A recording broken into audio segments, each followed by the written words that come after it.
blissful ease, and by this plan, so falsely shown, death's gate for thee has open thrown? With souls impelled by mean desire thy foes against thy life conspire. They urge thee to destruction's brink, and gladly would they see thee sink. Who with base thought to work thee woe this fatal road has dared to show, and, triumph in his wicked eye, would see thee enter in and die? To all thy counselors, untrue, the punishment of death is due, who see thee tempt the dangerous way, nor strain each nerve thy foot to stay. Wise lords, whose king, by passion led, the path of sin begins to tread, restrain him while there yet is time, but thine, see nor heed the crime. These by their masters will obtain merit and fame and joy and gain. 'Tis only by their master's grace that servants hold their lofty place. But when the monarch stoops to sin they lose each joy they strive to win, and all the people high and low fall in the common overthrow. Pg 277 Merit and fame and honor spring, best of the mighty, from the king. So all should strive with heart and will to keep the king from every ill. Pride, violence, and sullen hate will ne'er maintain a monarch's state, and those who cruel deeds advise must perish when their master dies, like drivers with their cars o'erthrown in places rough with root and stone. The good whose holy lives were spent on duty's highest laws intent, with wives and children many a time have perished for another's crime. Hapless are they whose sovereign lord, opposed to all, by all abhorred, is cruel-hearted, harsh, severe, thus might a jackal tend the deer.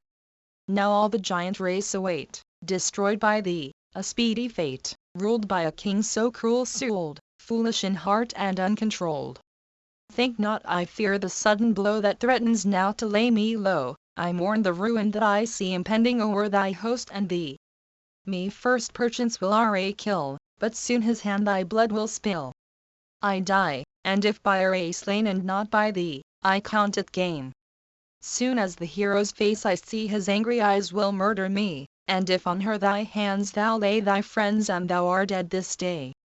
If with my help thou still must dare the lady from her lord to tear, farewell to all our days are o'er, lank and giants are no more. In vain, and earnest friend, I warn thee, king, and pray. Thou wilt not to my prayers attend, or heed the words I say so men, when life is fleeting fast and death's sad hour is nigh, heedless and blinded to the last reject advice and die. Canto XLI I am hot transformed am hot thus in wild unrest with bitter words the king addressed. Then to his giant lord in dread, arise, and let us go, he said. Ah, I have met that mighty lord armed with his shafts and bow and sword, and if again that bow he bend our lives that very hour will end. For none that warrior can provoke and think to fly his deadly stroke. Like with his staff is he, and his dread hand will slaughter thee. What can I more? My words can find no passage to thy stubborn mind. I go, great king, thy task to share, and may success attend thee there. With that reply and bold consent the giant king was well content. He strained to his breast and thus with joyful words addressed, there spoke a hero dauntless still, obedient to his master's will, Emha's proper self once more, some other took thy shape before. Come, mount my jeweled car that flies, well-governed, through the yielding skies. These asses, goblin-faced, shall bear us quickly through the fields of air. Attract the lady with thy shape, then through the wood, at will, escape. And I, when she has no defense, will seize the dame and bear her thence. Again Emha made reply, consent and will to signify. With rapid speed the giants too from the calm hermit dwelling flew, borne in that wondrous chariot, meet for some great god's celestial seat. They from their airy path looked down on many a wood and many a town, on lake and river, brook and rill, city and realm and towering hill. Soon he whom giant hosts obeyed, Emha by his side, surveyed the dark expanse of Akwood where A's hermit cottage stood. They left the flying car, whereon the wealth of gold and jewels shone, and thus the giant king addressed Emha as his hand he pressed, Emha, look! Before our eyes round our A's home the plantains rise. His hermitage is now in view, quick to the work we came to do. Thus R.A. spoke. M.Ha heard, obedient to his master's word, threw off his giant shape, and near the cottage strayed a beauteous deer. With magic power, by rapid change, his borrowed form was fair and strange. A sapphire tipped each horn with light. His face was black relieved with white. The turquoise and the ruby shed a glory from his ears and head. His arching neck was proudly raised, and lazulites beneath it blazed. With roseate bloom his flanks were dyed, and lotus tints adorned his hide. His shape was fair, compact, and slight. PG 278 His hoofs were carven lazulite. His tail with every changing glow displayed the hues of Indra's bow. With glossy skin so strangely flecked, with tints of every gem bedecked. A light o'er Ra's home he sent, and through the wood, where'er he went. The giant clad in that strange dress that took the soul with loveliness, to charm the fair Vidin's eyes with mingled wealth of mineral dyes, moved onward, cropping in his way the grass and grain in tender spray. His coat with drops of silver bright, a form to gaze on with delight, he raised his fair neck as he went to browse on bud and filament. Now in the cassia grove he strayed, now by the cotton plantain's shade. Slowly and slowly on he came to catch the glances of the dame, and the tall deer of splendid hue shone full at length in SS view. He roamed where'er his fancy chose, where Ra's leafy cottage rose. Now near, now far, in careless ease, he came and went among the trees. Now with light feet he turned to fly, now, reassured, again drew nigh, now gamboled close with leap and bound, now lay upon the grassy ground, now sought the door, devoid of fear, and mingled with the troop of deer. Led them a little way, and thence again returned with confidence. Now flying far, now turning back emboldened on his former track, seeking to win the lady's glance he wandered through the green expanse. Then thronging round, the woodland deer gazed on his form with wondering fear. A while they followed where he led, then snuffed the tainted gale and fled. The giant, though he longed to slay the startled quarry, spared the prey, and mindful of the shape he wore to veil his nature, still forbore. Then as of the glorious eye, returning from her task drew nigh. For she had sought the wood to bring each loveliest flower of early spring. Now would the bright-eyed lady choose some gorgeous bud with blending hues, now pluck the mango's spray, and now the bloom from an asoka bough. She with her beauteous form, unmeet for woodland life and lone retreat, that wondrous dappled deer beheld gemmed with rich pearls, unparalleled, his silver hair the lady saw, his radiant teeth and lips and jaw, and gazed with rapture as her eyes expanded in their glad surprise. And when the false deer's glances fell on her whom Ra loved so well, he wandered here and there, and cast a luminous beauty as he passed. And Yannick's child with strange delight kept gazing on the unwonted sight. Canto XLII. The wondrous deer. She stooped, her hands with flowers to fill, but gazed upon the marvel still, gazed on its back and sparkling side where silver hues with golden vied. Joyous was she of faultless mold, with glossy skin like polished gold. And loudly to her husband cried and bow-armed Lakshma. By his side, again, again she called in glee, "Oh come this glorious creature see!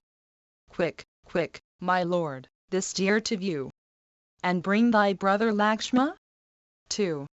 As through the wood her clear tones rang, swift to her side the brothers sprang. With eager eyes the grove they scanned, and saw the deer before them stand. But doubt was strong in Lakshma's breast, who thus his thought and fear expressed, "Stay, for the wondrous deer we see the fiend M.Ha's self may be. Ere now have kings who sought this place to take their pastime in the chase, met from his wicked art defeat, and fallen slain by like deceit. He wears, well trained in magic guile, the figure of a deer awhile, bright as the very sun, or place where dwell the gay Gandharva race. No deer, ora, e'er was seen thus decked with gold and jewels sheen. 'Tis magic, for the world has ne'er, lord of the world, shown aught so fair. But of the lovely smile, a captive to the giant's wile, turned Lakshma's prudent speech aside and thus with eager words replied, "My honored lord, this deer I see with beauty rare enraptures me. Go, chief of mighty arm, and bring for my delight this precious thing. Fair creatures of the woodland roam untroubled near our hermit home. The forest cow and stag are there, the fawn, the monkey, and the bear, where spotted deer delight to play." PG 279 and strong and beauteous Skinner's 494 stray. But never, as they wandered by, has such a beauty charmed mine eye as this with limbs so fair and slight, so gentle, beautiful and bright. Oh see, how fair it is to view with jewels of each varied hue, bright as the rising moon it glows, lighting the wood where'er it goes. Ah me, what form and grace are there! Its limbs how fine, its hues how fair! Transcending all that words express, it takes my soul with loveliness. Oh, if thou would, to please me, strive to take the beauteous thing alive, how thou wouldst gaze with wondering eyes delighted on the lovely prize. And when our woodland life is o'er, and we enjoy our realm once more, the wondrous animal will grace the chambers of my dwelling place, and a dear treasure will it be to Bard and the queens and me, and all with rapture and amaze upon its heavenly form will gaze. But if the beauteous deer, pursued, thine arts to take it still elude, strike it, O chieftain, and the skin will be a treasure, laid within. Oh, how I long my time to pass sitting upon the tender grass, with that soft fell beneath me spread bright with its hair of golden thread. This strong desire, this eager will, befits a gentle lady ill, but when I first beheld its look my breast with fascination took. See, golden hair its flank adorns, and sapphires tip its branching horns. Resplendent as the lunar way, or the first blush of opening day, with graceful form and radiant hue it charmed thy heart, O chieftain, too. He heard her speech with willing ear, he looked again upon the deer. Its lovely shape his breast beguiled moved by the prayer of Yannick's child, and yielding for her pleasure's sake, to Lakshma? Ra turned and spake, "Mark, Lakshma? Mark how ss breast with eager longing is possessed. Today this deer of wondrous breed must for his passing beauty bleed, brighter than e'er in Nandan strayed, or Chaitravarta's heavenly shade. How should the groves of earth possess such all-surpassing loveliness? The hair lies smooth and bright and fine, or waves upon each curving line, and drops of living gold bedeck the beauty of his side and neck. Oh look, his crimson tongue between his teeth like flaming fire is seen, flashing, whene'er his lips he parts, as from a cloud the lightning darts. Oh see his sun-like forehead shine with emerald tints and almandine, while pearly light and roseate glow of shells adorn his neck below. No eye on such a deer can rest but soft enchantment takes the breast, no man so fair a thing behold ablaze with light of radiant gold, celestial, bright with jewels' sheen, nor marvel when his eyes have seen. A king equipped with bow and shaft delights in gentle forest craft, and as in boundless woods he strays the quarry for the venison slays. There as he wanders with his train a store of wealth he oft may gain. He claims by right the precious ore, he claims the jewels' sparkling store. Such gains are dearer in his eyes than wealth that in his chamber lies, the dearest things his spirit knows, dear as the bliss which Sukra chose. But oft the rich expected gain which heedless men pursue in vain, the sage, who prudent counsels know, explain and in a moment show. This best of deer, this gem of all, to yield his precious spoils must fall, and tenderest by my side shall sit upon the golden hide. Ne'er could I find so rich a coat on spotted deer or sheep or goat. No buck or antelope has such, so bright to view, so soft to touch. This radiant deer and one on high that moves in glory through the sky, alike in heavenly beauty are, one on the earth and one a star. But, brother, if thy fears be true, and this bright creature that we view be fierce in disguise, then by this hand he surely dies. For that dire fiend who spurns control with bloody hand and cruel soul, has roamed this forest and dismayed the holiest saints who haunt the shade. Great archers, sprung of royal race, pursuing in the wood the chase, have fallen by his wicked art, and now my shaft shall strike his heart. That I, By his magic power PG 280 made heedless saints his flesh devour, then, from within their frames he rent forth bursting from imprisonment. But once his ardent senseless pride upon the mightiest saint he tried, Agastia's self, and caused him taste the baited meal before him placed. Vi, when the rite was o'er, would take the giant form he wore, but Saint Agastya knew his wile and checked the giant with smile. Vi, thou with cruel spite hast conquered many an anchorite the noblest of the beer man cast, and now thy ruin comes at last. Now if my power he thus defies, this giant, like Vi dies, daring to scorn a man like me, a self-subduing devotee. Yea, as Agastya slew the foe, my hand shall lay him hollow clad in thine arms, thy bow in hand, to guard the faithful lady stand. With watchful eye and thoughtful breast keeping each word of my behest I go, and hunting through the brake this wondrous deer will bring or take. Yea, surely I will bring the spoil returning from my hunter's toil. See, Lakshma, how my consort's eyes are longing for the lovely prize. This day it falls, that I may win the treasure of so fair a skin. Do thou and watch with care lest danger seize you unaware. Swift from my bow one shaft will fly.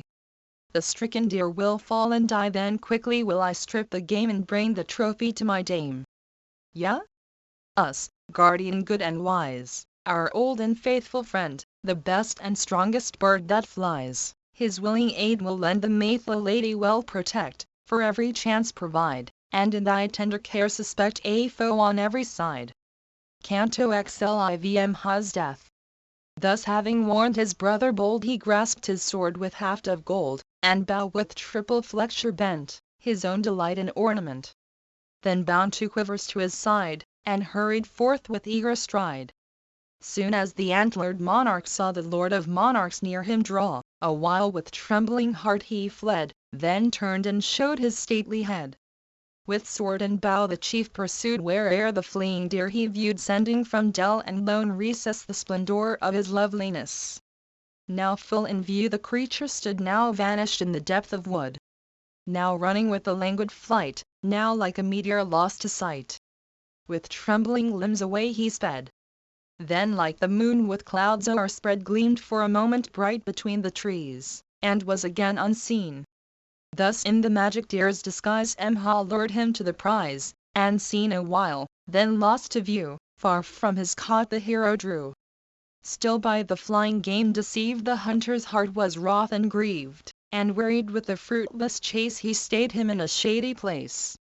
Again the rover of the night enraged the chieftain, full in sight, slow moving in the coppice near, surrounded by the woodland deer. Again the hunter sought the game that seemed a while to court his aim, but seized again with sudden dread, beyond his sight the creature fled. Again the hero left the shade, again the deer before him strayed. With surer hope and stronger will the hunter longed his prey to kill. Then as his soul impatient grew, an arrow from his side he drew, resplendent at the sunbeam's glow, the crusher of the smitten foe. With skillful heed the mighty lord fixed well shaft and strained the cord.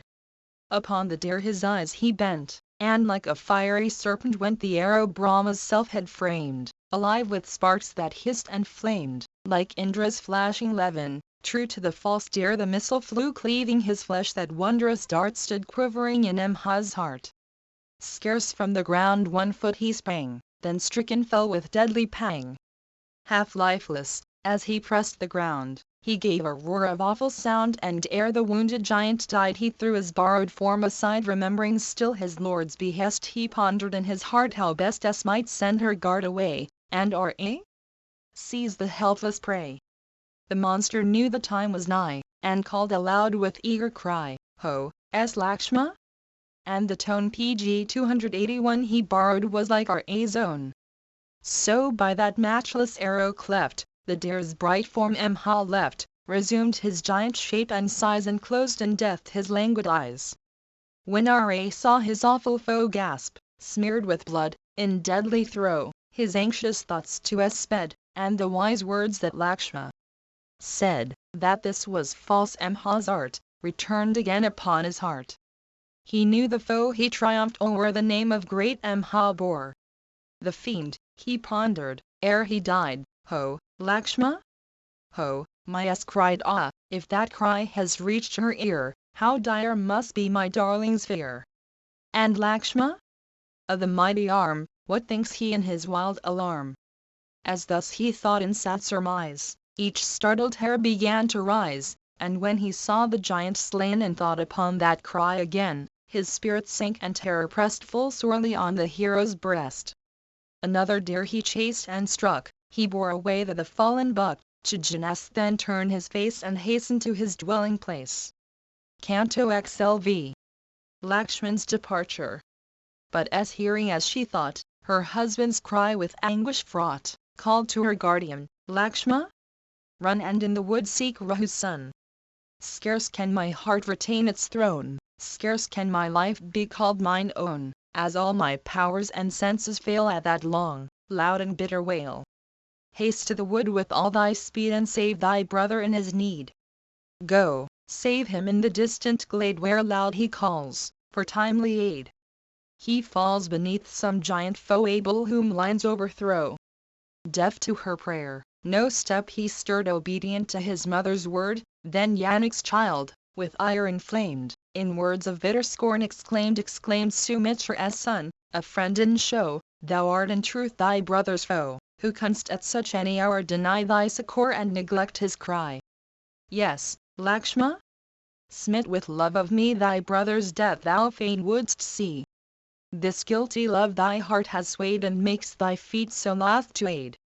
Thou hast no love for Ra, no, thy joy is vice, thy thoughts are low, hence thus unmoved thou yet canst stay while my dear lord is far away. If aught of ill my lord betide who led thee here, thy chief and guide, ah, what will be my hapless fate left in the wild wood desolate?" Thus spoke the lady sad with fear, with many a sigh and many a tear, still trembling like a captured doe, and Lakshma spoke to calm her woe, "Vidhan queen, be sure of this, and at the thought thy fear dismiss, thy husband's mightier power defies all gods and angels of the skies, Gandharvas, and the sons of light, serpents, and rovers of the night. I tell thee, of the sons of earth, of gods who boast celestial birth, of beasts and birds and giant hosts, of demigods, Gandharvas, ghosts, of awful fiends, O thou most fair, there lives not one whose heart would dare to meet thy Ra in the fight, like Indra's self unmatched in might. Such idle words thou must not say, thy Ra lives whom none may slay. I will not, cannot leave thee here in the wild wood till he be near. The mightiest strength can ne'er withstand his eager force, his vigorous hand. No, not the triple world allied with all the immortal gods beside. Dismiss thy fear, again take heart, let all thy doubt and woe depart. Thy Lord, be sure, will soon be here and bring thee back that best of dear. Not his that mournful cry, nor haply came it from the sky. Some giant's art was busy there and framed a castle based on air. A precious pledge art thou, consigned to me by him of noblest mind, nor can I, fairest dame, forsake the pledge which Ra bade me take. Upon our heads, O Queen, we drew the giant's hate when Ra slew their chieftain Kara, and the shade of Janas in ruin laid.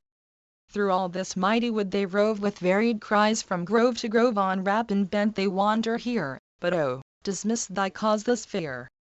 Bright flashed her eye as Lakshma spoken forth her words of fury broke upon her truthful guardian, flung with bitter taunts that pierced and stung. Shame on such false compassion, base defiler of thy glorious race. 'Twere joyous sight I ween to thee, PG 282, my lord, and direst straight to see. Thou knowest Ra sore bested, or word like this thou ne'er hadst said. No marvel if we find such sin in rivals false to kith and kin. Wretches like thee of evil kind, concealing crime with crafty mind. Thou, wretch, thine aid wilt still deny, and leave my lord alone to die. Has love of me unnerved thy hand, or by its art this ruin planned? But be the treachery his or thine, in vain the base design. For how shall I, the chosen bride of dark-hued Ra, lotus-eyed, the queen who once called Ra mine, to love of other men decline? Believe me, Lakshma? Our A's wife before thine eyes will quit this life, and not a moment will she stay if her dear lord have passed away. The lady's bitter speech, that stirred each hair upon his frame, he heard. With lifted hands together laid, his calm reply he gently made, no words have I to answer now, my deity, O Queen, art thou. But 'tis no marvel, dame, to find such lack of sense in womankind. Throughout this world, O faithful dame, weak women's hearts are still the same. Inconstant, urged by envious spite, they sever friends and hate the right. I cannot brook, Vidhan Queen, thy words intolerably keen. Mine ears thy fierce reproaches pain as boiling water seethes the brain. And now to bear me witness all the dwellers in the wood I call, that, when with words of truth I plead, this harsh reply is all my meed. Ah, woe is thee! Ah, grief, that still eager to do my brother's will, mourning thy woman's nature, I must see thee doubt my truth and die. I fly to our A's side, and oh, may bliss attend thee while I go. May all attendant wood gods screen thy head from harm, O large-eyed Queen. And though dire omens meet my sight and fill my soul with wild affright, may I return in peace and see the son of Rahu safe with thee. The child of Yanik heard him speak, and the hot tear drops down her cheek, increasing to a torrent, ran, as thus once more the dame began, O Lakshma? If I widowed be God Rs flood shall cover me, or I will die by cord, or leap, life weary, from yon rocky steep. Or deadly poison will I drink, or neath the kindled flames will sink, but never, reft of Ra, can consent to touch a meaner man. The faithful dame with many sighs, and torrents pouring from her eyes, the faithful Lakshma? Thus addressed, and smote her hands upon her breast. Sumitra's son, overwhelmed by fears, looked on the large-eyed queen, he saw that flood of burning tears, he saw that piteous mien. He yearned sweet comfort to afford, he strove to soothe her pain. But to the brother of her lord she spoke no word again. His reverent hands once more he raised, his head he slightly bent, upon her face he sadly gazed, and then toward Ra went. Canto XLVI. The guest. The angry Lakshma? Scarce could brook her bitter words, her furious look. With dark forebodings in his breast to Ra's side he quickly pressed. Then ten-necked Ra saw the time propitious for his proposed crime. A mendicant in guise he came and stood before the faithful dame. His garb was red, with tufted hair and sandaled feet a shade he bare, and from the fiend's left shoulder slung a staff and water vessel hung. Near to the lovely dame he drew, while both the chiefs were far from view, as darkness takes the evening air when neither sun nor moon is there. He bent his eye upon the dame, a princess fair, of spotless fame, so might some baleful planet be near moon forsaken Rohi? 495 As the fierce tyrant nearer drew, the trees in Janest that grew waved not a leaf for fear and woe, and the hushed wind forbore to blow. God Rs waters as they fled, saw his fierce eyeballs flashing red, and from each swiftly gliding wave a melancholy murmur gave. Then Ra? When his eager eye beheld the longed for moment nigh, in mendicant's apparel dressed near to the faithful lady pressed. PG 283 In holy guise, a fiend abhorred, he found her mourning for her lord. Thus threatening draws Sanashir 496 nigh to Chitra 97 in the evening sky. Thus the deep well by grass concealed yawns treacherous in the verdant field. He stood and looked upon the dame of Ra, queen of spotless fame with her bright teeth and each fair limb like the full moon she seemed to him, sitting within her leafy cot, weeping for woe that left her not. Thus, while with joy his pulses beat, he saw her in her lone retreat, eyed like the lotus, fair to view in silken robes of amber hue. Pierced to the core by Ka's dart he murmured texts with lying art, and questioned with a soft address the lady in her loneliness. The fiend essayed with gentle speech the heart of that fair dame to reach, pride of the worlds, like beauty's queen without her darling lotus seen, O thou whose silken robes enfold a form more fair than finest gold, with lotus garland on thy head, like a sweet spring with bloom o'erspread, who art thou, fair one, what thy name, beauty, or honor, fortune, fame, spirit, or nymph, or queen of love descended from thy home above. Bright as the dazzling jasmine shine thy small square teeth in level line. Like two black stars aglow with light thine eyes are large and pure and bright. Thy charms of smile and teeth and hair and winning eyes, O thou most fair, steal all my spirit, as the flow of rivers mines the bank below. How bright, how fine each flowing tress! How firm those orbs beneath thy dress! That dainty waist with ease were spanned, sweet lady, by a lover's hand. Mine eyes, O beauty, ne'er have seen goddess or nymph so fair of mien, or bright Gandharva's heavenly dame, or woman of so perfect frame. In youth's soft prime thy years are few, and earth has naught so fair to view. I marvel one like thee in face should make the woods her dwelling place. Leave, lady, leave this lone retreat in forest wilds for thee and meet, where giants fierce and strong assume all shapes and wander in the gloom. These dainty feet were formed to tread some palace floor with carpets spread, or wander in trim gardens where each opening bud perfumes the air. The richest robe thy form should deck, the rarest gems adorn thy neck, the sweetest wreath should bind thy hair, the noblest lord thy bed should share. Art thou akin, O fair of form, to Rudras, 498, or the gods of storm, 499, or to the glorious Vasus, 500? How can less than these be bright as thou? But never nymph or heavenly maid or goddess haunts this gloomy shade. Here giants roam, a savage race. What led thee to so dire a place? Here monkeys leap from tree to tree, and bears and tigers wander free. Here ravening lions prowl, and fell hyenas in the thickets yell, and elephants infuriate roam, mighty and fierce, their woodland home. Dost thou not dread, so soft and fair, tiger and lion, wolf and bear? Hast thou, O beauteous dame, no fear in the wild woods so lone and drear? Whose and who art thou? Whence and why, sweet lady, with no guardian nigh, dost thou this awful forest tread by giant bands inhabited? The praise the high-souled Ra spoke no doubt within her bosom woke. His saintly look and man guise deceived the lady's trusting eyes. With due attention on the guest her hospitable rites she pressed. She bade the stranger to a seat, and gave him water for his feet. The bowl and water pot he bare, and garb which wandering man's wear forbade a doubt to rise. Won by his holy look she deemed the stranger even as he seemed to her deluded eyes.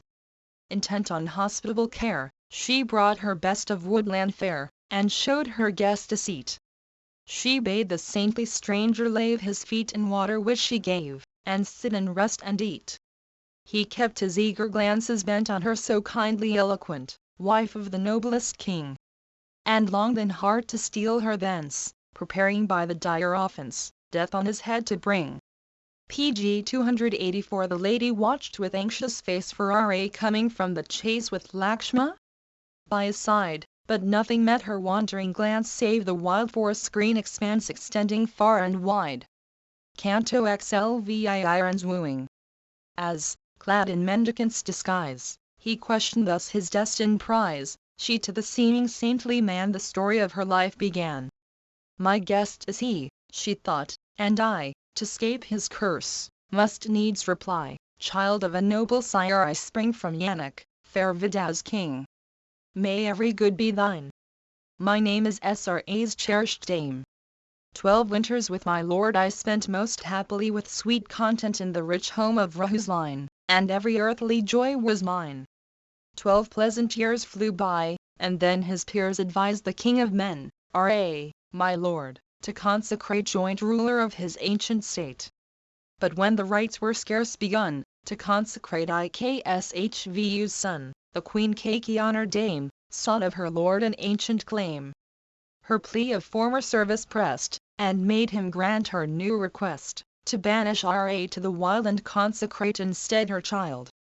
This double prayer on him, the best and truest king, she strongly pressed, mine eyes in sleep I will not close, nor eat, nor drink, nor take repose. This very day my death shall bring if Ra be anointed king. As thus she spake in envious ire, the aged king, my husband's sire, besought with fading words. But she was cold and deaf to every plea. As yet my days are few, 18 the years of life that I have seen. And R.A., best of all alive, has passed of years a score and 5. R.A. the great and gentle, through all region famed as pure and true, large-eyed and mighty-armed and tall, with tender heart that cares for all. But De Saratha, led astray by woman's wile and passion's sway, by a strong love of her impelled, the consecrating rites withheld. When, hopeful of the promised grace, my R.A. sought his father's face, the Queen Kaki ill at ease, spoke to my lord brief words like these: Hear, son of Rahu, hear from me the words thy father says to thee. I yield this day to Bharat's hand, free from all foes, this ancient land. Fly from this home no longer thine, and dwell in woods 5 years and 9. Live in the forest and maintain mine honor pure from falsehood stain. Then R.A. spoke, untouched by dread, Yea, it shall be as thou hast said. And answered, faithful to his vows, obeying De Saratha's spouse, the offered realm I would not take, but still keep true the words he spake. Thus, gentle be our man, R.A. still clung to his vow with firmest will. And valiant Lakshma? Dear to fame, his brother by a younger dame, bold victor in the deadly fray, would follow R.A. on his way. On sternest vows his heart was set, and he, a youthful anchoret, bound up in twisted coil his hair and took the garb which hermits wear. Then with his bow to guard us, he went forth with R.A. and with me. By Queen Kaki's art bereft the kingdom and our home we left, and bound by stern religious vows we sought the shade of forest boughs. Now, best of our mans, here we tread these pathless regions dark and dread. But come, refresh thy soul, and rest here for a while an honored guest, for he, my lord, will soon be here with fresh the supply of woodland cheer, large store of venison of the buck, or some great boar his hand has struck. Meanwhile, O stranger, grant my prayer, thy name, thy race, thy birth declare, and why with no companion thou roamest in Dak forest now. Thus questioned S.R.A.'s dame. Then fierce the stranger's answer came, Lord of the giant legions, he from whom celestial armies flee, the dread of hell and earth and sky, R.A.? The Arshus king am I. Now when thy gold-like form I view arrayed in silks of amber hue, my love, O thou of perfect mold, for all my dames is dead and cold. 1,000 fairest women, torn from many a land my home adorn. But come, loveliest lady, be the queen of every dame in me. My city-like glorious town, looks from a mountain's forehead down PG 285 where ocean with his flash and foam beats madly on mine island home. With me, O.S. shalt thou rove delighted through each shady grove, nor shall thy happy breast retain fond memory of this life or pain. In gay attire, a glittering band, 5,000 maids shall round thee stand, and serve thee at thy beck and sign, if thou, fairest, wilt be mine. Then forth her noble passion broke as thus in turn the lady spoke, Me, the wife of R.A., him the lion lord with lion's limb, strong as the sea, firm as the rock, like Indra in the battle shock.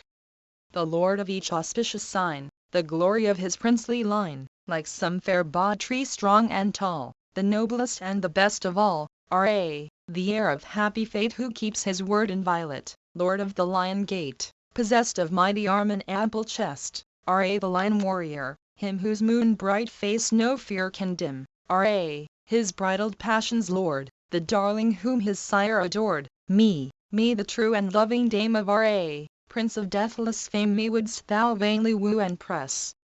A jackal woo a lioness, steal from the sun his glory. Such thy hope, Lord R.A.'s wife, to touch. Ha, thou hast seen the trees of gold, the sign which dying eyes behold, thus seeking, weary of thy life, to win the love of R.A.'s wife. Fool! Wilt thou dare to rend away the famished lion's bleeding prey, or from the threatening jaws to take the fang of some envenomed snake? What, wouldst thou shake with puny hand Mount Mandar, 501 towering o'er the land, put poison to thy lips and think the deadly cup a harmless drink? With pointed needle touch thine eye, a razor to thy tongue apply, who wouldst pollute with impious touch the wife whom Ra loves so much. Be round thy neck a millstone tied, and swim the sea from side to side. Or raising both thy hands on high pluck sun and moon from yonder sky. Or let the kindled flame be pressed, wrapped in thy garment, to thy breast. More wild the thought that seeks to win Ra's dear wife who knows not sin. The fool who thinks with idle aim to gain the love of Ra's dame, with dark and desperate footing makes his way o'er points of iron stakes. As ocean to a bubbling spring, the lion to a fox, the king of all the birds that ply the wing to an ignoble crow, as gold to lead of little price, as to the drainings of the rice the drink they quaff in paradise, the amrit's heavenly flow, as sandal dust with perfume sweetest to the mire that soils our feet, a tiger to a cat, as the white swan is to the owl, the peacock to the waterfowl, an eagle to a bat, such is my lord compared with thee. And when with bow and arrows he, mighty as Indra's self, shall see his foeman, armed to slay, thou, death-doomed like the fly that sips the oil that on the altar drips, shalt cast the morsel from thy lips and lose thy half-won prey. Thus in high scorn the lady flung the biting arrows of her tongue in bitter words that pierced and stung the rover of the night. She ceased. Her gentle cheek grew pale, her loosened limbs began to fail, and like a plantain in the gale she trembled with affright. He terrible as death stood nigh, and watched with fierce exulting eye the fear that shook her frame. To terrify the lady more, he counted all his triumphs o'er, proclaimed the titles that he bore, his pedigree and name. Canto XLVII. Are in speech. With knitted brow and furious eye the stranger made his fierce reply, In me, O fairest dame, behold the brother of the King of Gold. The Lord of 10 necks my title, named Ra? For might and valour famed. Gods and Gandharva hosts I scare. Snakes, spirits, birds that roam the air fly from my coming, wild with fear, trembling like men when death is near. Vaisrava? Once, my brother, wrought to ire, encountered me and fought, PG 286, but yielding to superior might fled from his home in sore affright. Lord of the man-drawn chariot, still he dwells on famed Kaila's hill. I made the vanquished king resign the glorious car which now is mine, Pushpak, the far-renowned, that flies will guided through the buxom skies. Celestial hosts by Indra led flee from my face disquieted, and where my dreaded feet appear the wind is hushed or breathless is fear. Where'er I stand, where'er I go the troubled waters cease to flow, each spellbound wave is mute and still, and the fierce sun himself is chill. Beyond the sea my length stands filled with fierce forms and giant bands, a glorious city fair to see as Indra-Zamar at a towering height of solid wall, flashing afar, surrounds it all, its golden courts enchant the sight, and gates aglow with lazulite. Steeds, elephants, and cars are there, and drums' loud music fills the air, fair trees and lovely gardens grow whose boughs with varied fruitage glow. Thou, beauteous queen, with me shalt dwell in halls that suit a princess well, thy former fellows shall forget nor think of women with regret, no earthly joy thy soul shall miss, and take its fill of heavenly bliss. Of mortal Ra think no more, whose terms of days will soon be o'er. King Dasaratha looked in scorn on Ra, though the eldest born, sent to the woods the weakling fool, and set his darling son to rule. What, O thou large-eyed dame, hast thou to do with fallen Ra now, from home and kingdom forced to fly, a wretched hermit soon to die? Accept thy lover, nor refuse the giant king who fondly woos. O listen, nor reject and scorn a heart by K's arrows torn. If thou refuse to hear my prayer, of grief and coming woe beware. For the sad fate will fall on thee which came on hapless Urvas when with her foot she chanced to touch Paravas, and sorrowed much. 502 My little finger raised in fight were more than match for Ra's might. O fairest, blithe and happy be with him whom fortune sends to thee. Such were the words the giant said, and S.'s angry eyes were red. She answered, in that lonely place the monarch of the giant race, art thou the brother of the Lord of Gold by all the world adored, and sprung of that illustrious seed, wouldst now attempt this evil deed? I tell thee, impious monarch, all the giants by thy sin will fall, whose reckless lord and king thou art, with foolish mind and lawless heart. Yea, one may hope to steal the wife of Indra and escape with life. But he who Ra's dame would tear from his loved side must needs despair. Yea, one may steal fair sack dame of him who shoots the thunder flame, may live successful in his aim and length of day may see. But hope, O giant king, in vain, though cups of Amrit thou may drain, to shun the penalty and pain of wronging one like me. Canto XLIX. The rape of the Arshus monarch, thus addressed, his hands a while together pressed, and straight before her startled eyes stood monstrous in his giant size.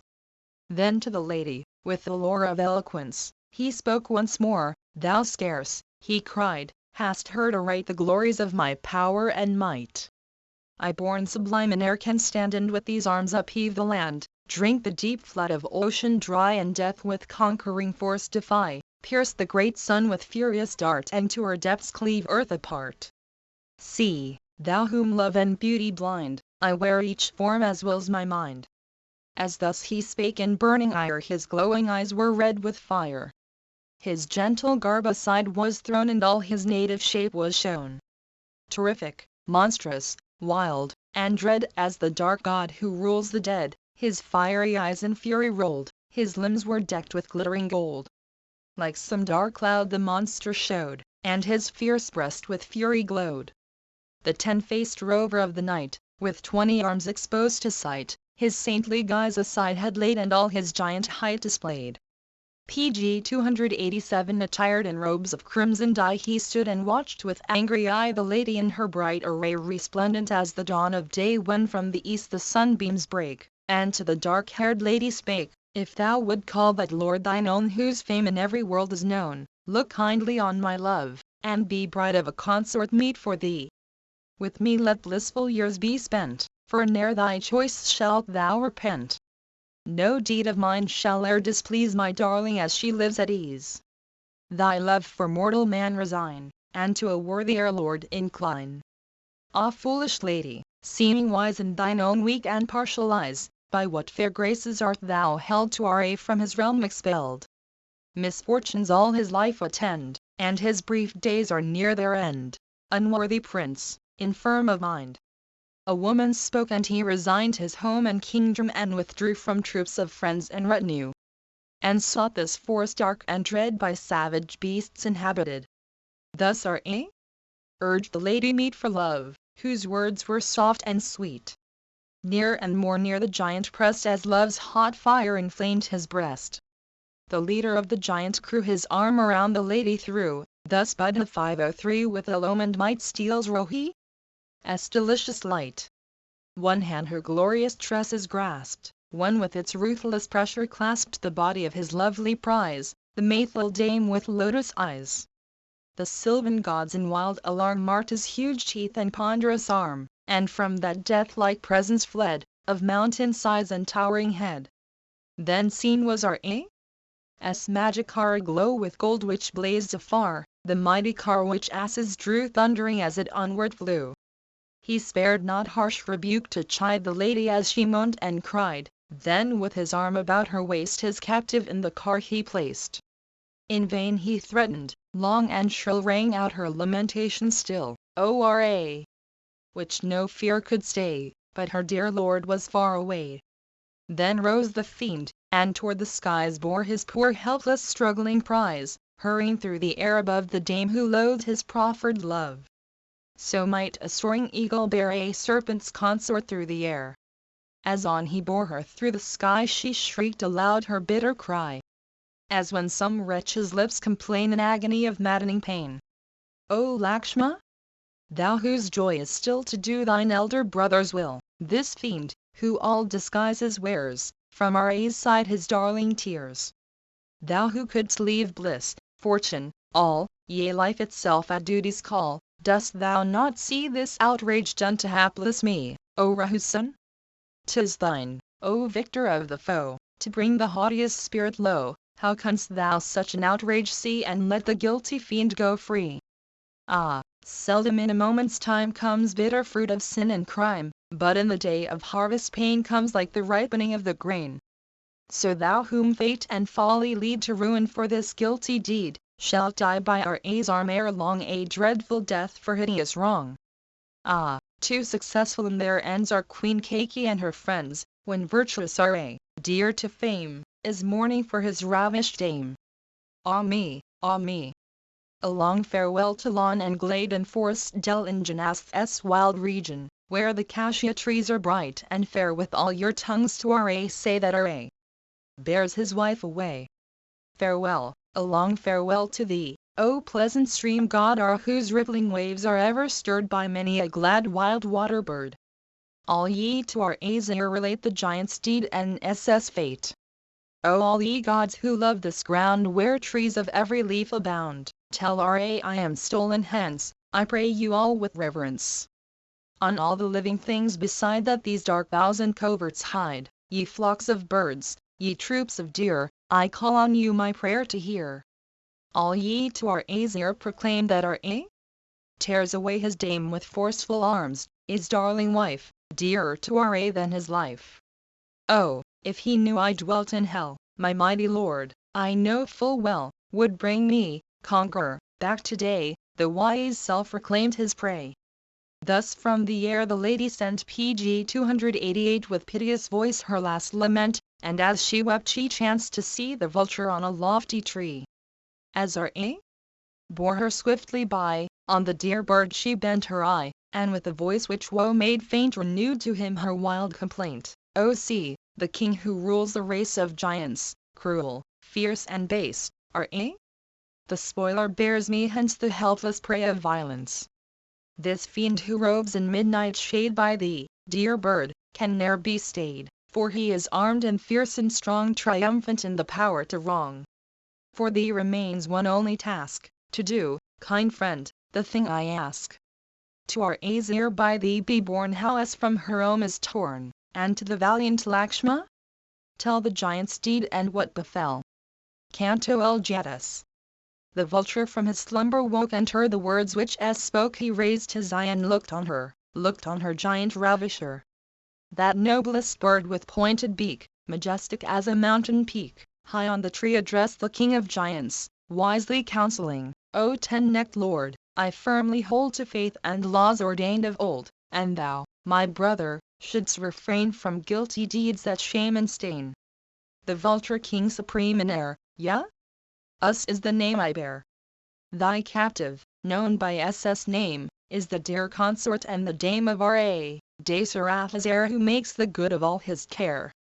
Lord of the world in might he vies with the great gods of seas and skies. The law he boasts to keep allows no king to touch another's spouse, and, more than all, a prince's dame high honor and respect may claim. Back to the earth thy way incline, nor think of one who is not thine. Heroic souls should hold it shame to stoop to deeds which others blame, and all respect by them is shown to dames of others as their own. Not every case of bliss and gain the scriptures' holy texts explain, and subjects, when that light is dim, look to their prince and follow him. The king is bliss and profit, he is store of treasures fair to see, and all the people's fortunes spring, their joy and misery, from the king. If, lord of giant race, thy mind be fickle, false, to sin inclined, how wilt thou kingly place retain? High thrones in heaven no sinners gain. The soul which gentle passions sway ne'er throws its nobler part away, nor will the mansion of the base long be the good man's dwelling place. Prince R.A., chief of high renown, has wronged thee not in field or town. Ne'er has he sinned against thee, how canst thou resolve to harm him now? If moved by Ak's prayer the giant Kara sought him there, and fighting fell with baffled aim, his and not R.A.'s is the blame. Say, mighty lord of giants, say what fault on R.A. canst thou lay? What has the world's great master done that thou shouldst steal his precious one? Quick, quick the Mayful dame release. Let R.A.'s consort go in peace, lest scorched by his terrific eye beneath his wrath thou fall and die like Vritra when Lord Indra through the lightning flame that smote and slew. Ah fool, with blinded eyes to take home to thy heart a venomed snake. Ah, foolish eyes, too blind to see that death's dire coils entangle thee. The prudent man his strength will spare, nor lift a load too great to bear. Content is he with wholesome food which gives him life and strength renewed, but who would dare the guilty deed that brings no fame or glorious meed, where merit there is none to win and vengeance soon o'ertakes the sin? My course of life, Palastia's son, for 60,000 years has run. Lord of my kind, I still maintain mine old hereditary reign. I, worn by years, am older far than thou, young lord of bow and car, in coat of glittering mail encased and armed with arrows at thy waist, but not unchallenged shalt thou go, or steal the dame without a blow. Thou canst not, king, before mine eyes bear off unchecked thy lovely prize, save as the truth of scripture bent by no close logic's argument. Stay if thy courage let thee, stay and meet me in the battle fray, and thou shalt stain the earth with gore falling as Kara fell before. Soon Ra, clothed in bark, shall smite PG 289 thee, his proud foe, in deadly fight, Ra, from whom have oft times fled the Daitya hosts discomfited. No power have I to kill or slay, the princely youths are far away, but soon shalt thou with fearful eye struck down beneath their arrows lie. But while I yet have life and sense, thou shalt not, tyrant, carry hence fairest Ram's honored queen, with lotus eyes and lovely mien. Weighter the pain, weighter the cost, though in the struggle life be lost, the will of Ra whose noblest son and Dasaratha must be done. Stay for a while, O Ra? Stay, 1 hour thy flying car delay, and from that glorious chariot thou shalt fall like fruit from shaken bough, for I to thee, while yet I live, the welcome of a foe will give. Canto Li. The combat Ra's red eyes in fury rolled, bright with his armlet flashing gold, in high disdain, by passion stirred he rushed against the sovereign bird. With clash and din and furious blows of murderous battle met the foes, thus urged by winds two clouds on high meet warring in the stormy sky. Then fierce the dreadful combat raged as fiend and bird in war engaged, as if two winged mountains sped to dire encounter overhead. Keen-pointed arrows thick and fast, in never-ceasing fury cast, rained hurtling on the vulture king and smote him on the breast and wing. But still that noblest bird sustained the cloud of shafts which Ra rained, and with strong beak and talons bent the body of his foeman rent. Then wild with rage the 10-necked king laid 10 swift arrows on his string, dread as the staff of death were they, so terrible and keen to slay. Straight to his ear the string he drew, straight to the mark the arrows flew, and pierced by every iron head the vulture's mangled body bled. One glance upon the car he bent whereas wept with shrill lament, then heedless of his wounds and pain rushed at the giant king again. Then the brave vulture with the stroke of his resistless talons broke the giant's shafts and bow whereon the fairest pearls and jewels shone. The monster paused, by rage unmanned, a second bow soon armed his hand, whence pointed arrows swift and true in hundreds, yea in thousands, flew. The monarch of the vultures, plied with ceaseless darts on every side, showed like a bird that turns to rest close covered by the branch-built nest. He shook his pinions to repel the storm of arrows as it fell. Then with his talons snapped into the mighty bow which Ra drew. Next with terrific wing he smote so fiercely on the giant's coat, the harness, glittering with the glow of the fire, gave way beneath the blow. With storm of murderous strokes he beat the harnessed asses strong and fleet, each with the goblin's monstrous face and plates of gold as neck to grace. Then on the car he turned his ire, the wool-moved car that shone like fire, and broke the glorious chariot, broke the golden steps and pole and yoke. The churse and the silken shade like the full moon to view displayed, together with the guards who held those emblems, to the ground he felled. The royal vulture hovered o'er the driver's head, and pierced and tore with his strong beak and dreaded claws his mangled brow and cheek and jaws. With broken car and sundered bow, his charioteer and team laid low, one arm about the lady wound, sprang the fierce giant to the ground. Spectators of the combat, all the spirits viewed the monster's fall, lauding the vulture every one cried with glad voice, "Well done! Well done!" But weak with length of days, At last the vulture's strength was failing fast. The fiend again essayed to bear the lady through the fields of air.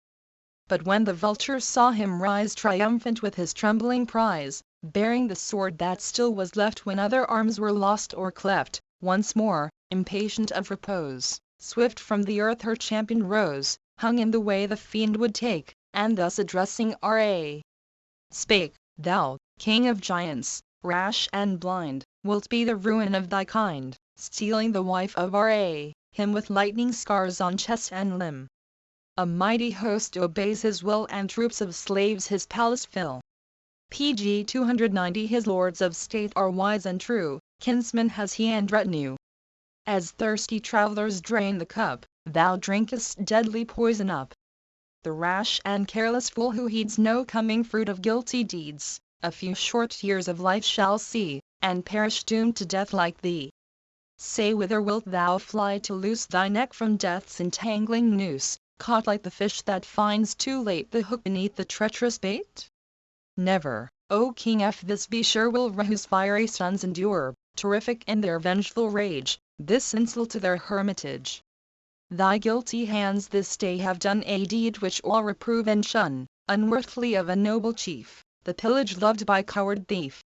Stay, if thy heart allow thee, stay and meet me in the deadly fray. Soon shalt thou stain the earth with gore, and fall as Kara fell before.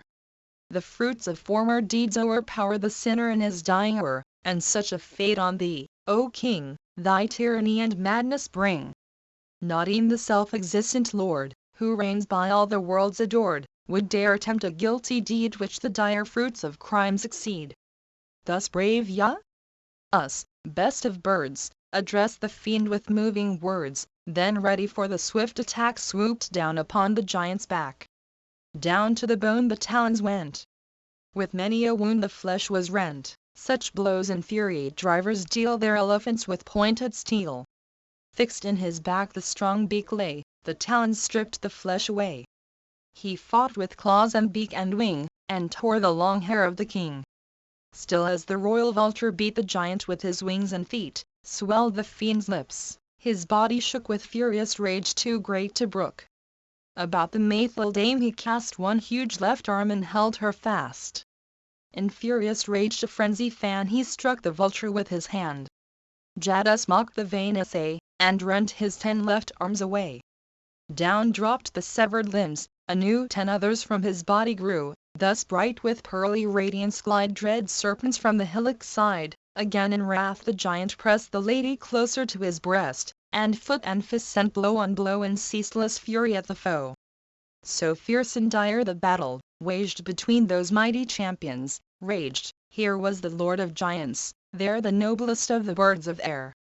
Thus, as his love of Ra taught, the faithful vulture strove and fought. But Ra seized his sword and smote his wings and side and feet and throat. At mangled side and wing he bled. He fell, and life was almost fled.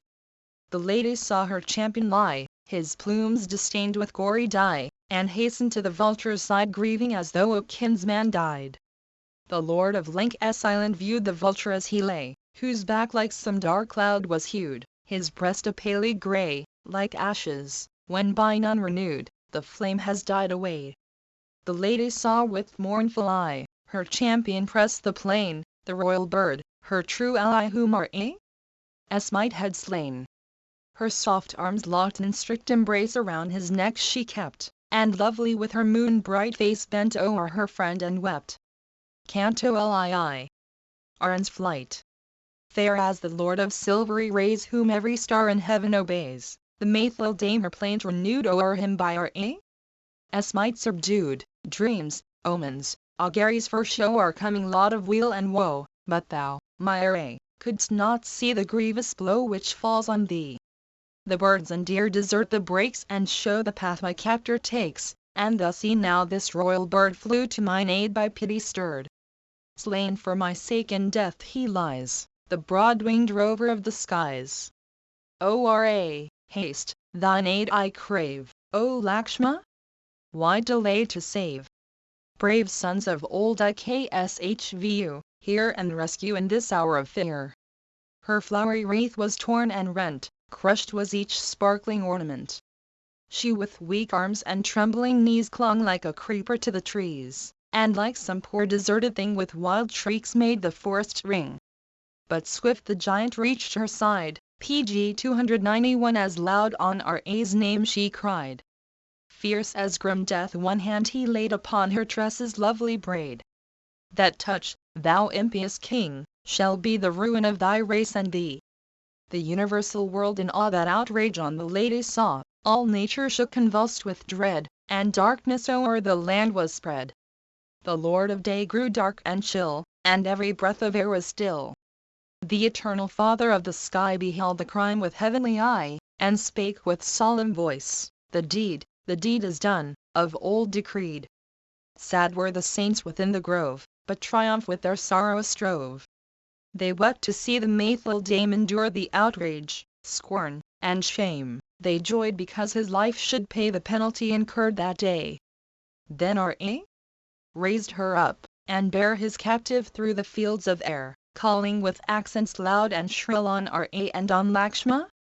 Still, with sparkling gems on arm and breast, in silk of pale amber dressed, high in the air the Mayful dame gleamed like the lightning's flashing flame. The giant, as the breezes blew upon her robes of amber hue, and round him twined that gay attire, showed like a mountain girt with fire. The lady, fairest of the fair, had wreathed a garland round her hair. Its lotus petals bright and sweet rained down about the giant's feet. Her vesture, bright as burning gold, gave to the wind each glittering fold, fair as a gilded cloud that gleams touched by the day god's tempered beams. Yet struggling in the fiend's embrace, the lady with her sweet pure face, far from her lord, no longer wore the light of joy that shone before. Like some sad lily by the side of waters which the sun has dried. Like the pale moon uprising through an autumn cloud of darkest hue, so was her perfect face between the arms of giant Ra. Seen, fair with the charm of braided tress and forehead's finished loveliness. Fair with the ivory teeth that shed white luster through the lips' fine red, fair as the lotus when the bud is rising from the parent flood. With faultless lip and nose and eye, dear as the moon that floods the sky with gentle light, of perfect mold, she seemed a thing of burnished gold, though on her cheek the traces lay of tears her hand had brushed away. But as the moonbeams swiftly fade ere the great day god shines displayed, so in that form of perfect grace still trembling in the fiend's embrace, from her beloved Ra reft, no light of pride or joy was left. The lady with her golden hue o'er the swart fiend a lustre threw, as when embroidered girths enfold an elephant with gleams of gold. Fair as the lily's bending stem, her arms adorned with many a gem, a lustre to the fiend she lent gleaming from every ornament, as when the cloud-shot flashes light the shadows of a mountain height. Whene'er the breezes earthward bore the tinkling of the zone she wore, he seemed a cloud of darkness hue sending forth murmurs as it flew. As on her way the dame was sped from her sweet neck fair flowers were shed, the swift wind caught the flowery rain and poured it o'er the fiend again. The wine-stirred blossoms, sweet to smell, on the dark brows of Ra fell, like lunar constellations set on roof or coronet. From her small foot an anklet fair with jewels slipped, and through the air, like a bright circlet of the flame of thunder, to the valley came. The Mayful lady, fair to see as the young leaflet of a tree clad in the tender hues of spring, flashed glory on the giant king, as when a gold-embroidered zone around an elephant is thrown. While, bearing far the lady, through the realms of sky the giant flew, she like a gleaming meteor cast a glory round her as she passed. Then from each limb in swift descent dropped many a sparkling ornament, on earth they rested dim and pale like fallen stars when virtues fail. 504 round her neck a garland lay bright as the star god's silvery ray, it fell and flashed like gangs sent from heaven above the firmament. 505 The birds of every wing had flocked to stately trees by breezes rocked, PG 292 These bowed their wind-swept heads and said, "My lady sweet, be comforted." With faded blooms each brook within whose waters moved no gleamy fin, stole sadly through the forest dell mourning the dame it loved so well. From every woodland region near came lions, tigers, birds, and deer, and followed, each with furious look, the way her flying shadow took. For SS loss each lofty hill whose tears were waterfall, and real, lifting on high each arm like steep, seemed in the general woe to weep. When the great sun, the Lord of day, saw Ra tear the dame away, his glorious light began to fail and all his disk grew cold and pale. If Ra from the forest flies with Ra's as his prize, justice and truth have vanished hence, honor and right and innocence. Thus rose the cry of wild despair from spirits as they gathered there. In trembling troops and open lawns wept, wild with woe, the startled fawns, and a strange terror changed the eyes they lifted to the distant skies. On sylvan gods who loved the dell a sudden fear and trembling fell, as in the deepest woe they viewed the lady by the fiends subdued. Still in loud shrieks was heard afar that voice whose sweetness naught could mar, while eager looks of fear and woe she bent upon the earth below. The lady of each winning while with pearly teeth and lovely smile, seized by the lord of Lancashire Isle, looked down for friends in vain. She saw no friend to aid her, none, not Ra nor the younger son of Dasaratha, and undone she swooned with fear and pain. Canto Liiss threats. Soon as the Maithil lady knew that high through air the giant flew, distressed with grief and sore afraid her troubled spirit sank dismayed. Then, as anew the waters welled from those red eyes which sorrow swelled, forth in keen words her passion broke, and to the fierce-eyed fiend she spoke, "Canst thou attempt a deed so base, untroubled by the deep disgrace, to steal me from my home and fly, when friend or guardian none was nigh? Thy craven soul that longed to steal, fearing the blows that warriors deal, upon a magic deer relied to lure my husband from my side, friend of his sire, the vulture king lies low on earth with mangled wing, who gave his aged life for me and died for her he sought to free. Ah, glorious strength indeed is thine, thou meanest of thy giant line, whose courage dared to tell thy name and conquer in the fight a dame. Does the vile deed that thou hast done cause thee no shame, thou wicked one, a woman from her own to rend when none was near his aid to lend? Through all the worlds, O giant king, the tidings of this deed will ring, this deed in law and honor's spite by one who claims a hero's might. Shame on thy boasted valour, shame! Thy prowess is an empty name. Shame, giant, on this cursed deed for which thy race is doomed to bleed. Thou fliest swifter than the gale, for what can strength like thine avail? Stay for 1 hour, O Ra! Stay. Thou shalt not flee with life away. Soon as the royal chieftain's sight falls on the thief who roams by night, thou wilt not, tyrant, live 1 hour though backed by all thy legion's power. Ne'er can thy puny strength sustain the tempest of their arrowy rain, have e'er the trembling birds withstood the wild flames raging in the wood. Hear me, O Ra! Let me go, and save thy soul from coming woe. Or if thou wilt not set me free, wroth for this insult done to me, with his brave brother's aid my lord against thy life will raise his sword. A guilty hope inflames thy breast, his wife from Ra's home to wrest. Ah fool, the hope thou hast is vain. Thy dreams of bliss shall end in pain. If torn from all I love by thee my godlike lord no more I see, soon will I die and end my woes, nor live the captive of my foes. Ah fool, with blinded eyes to choose the evil and the good refuse. So the sick wretch with stubborn will turns fondly to the cates that kill, and madly draws his lips away from medicine that would check decay. About thy neck's securely wound PG 293 the deadly coil of fate is bound, and thou, O Ra!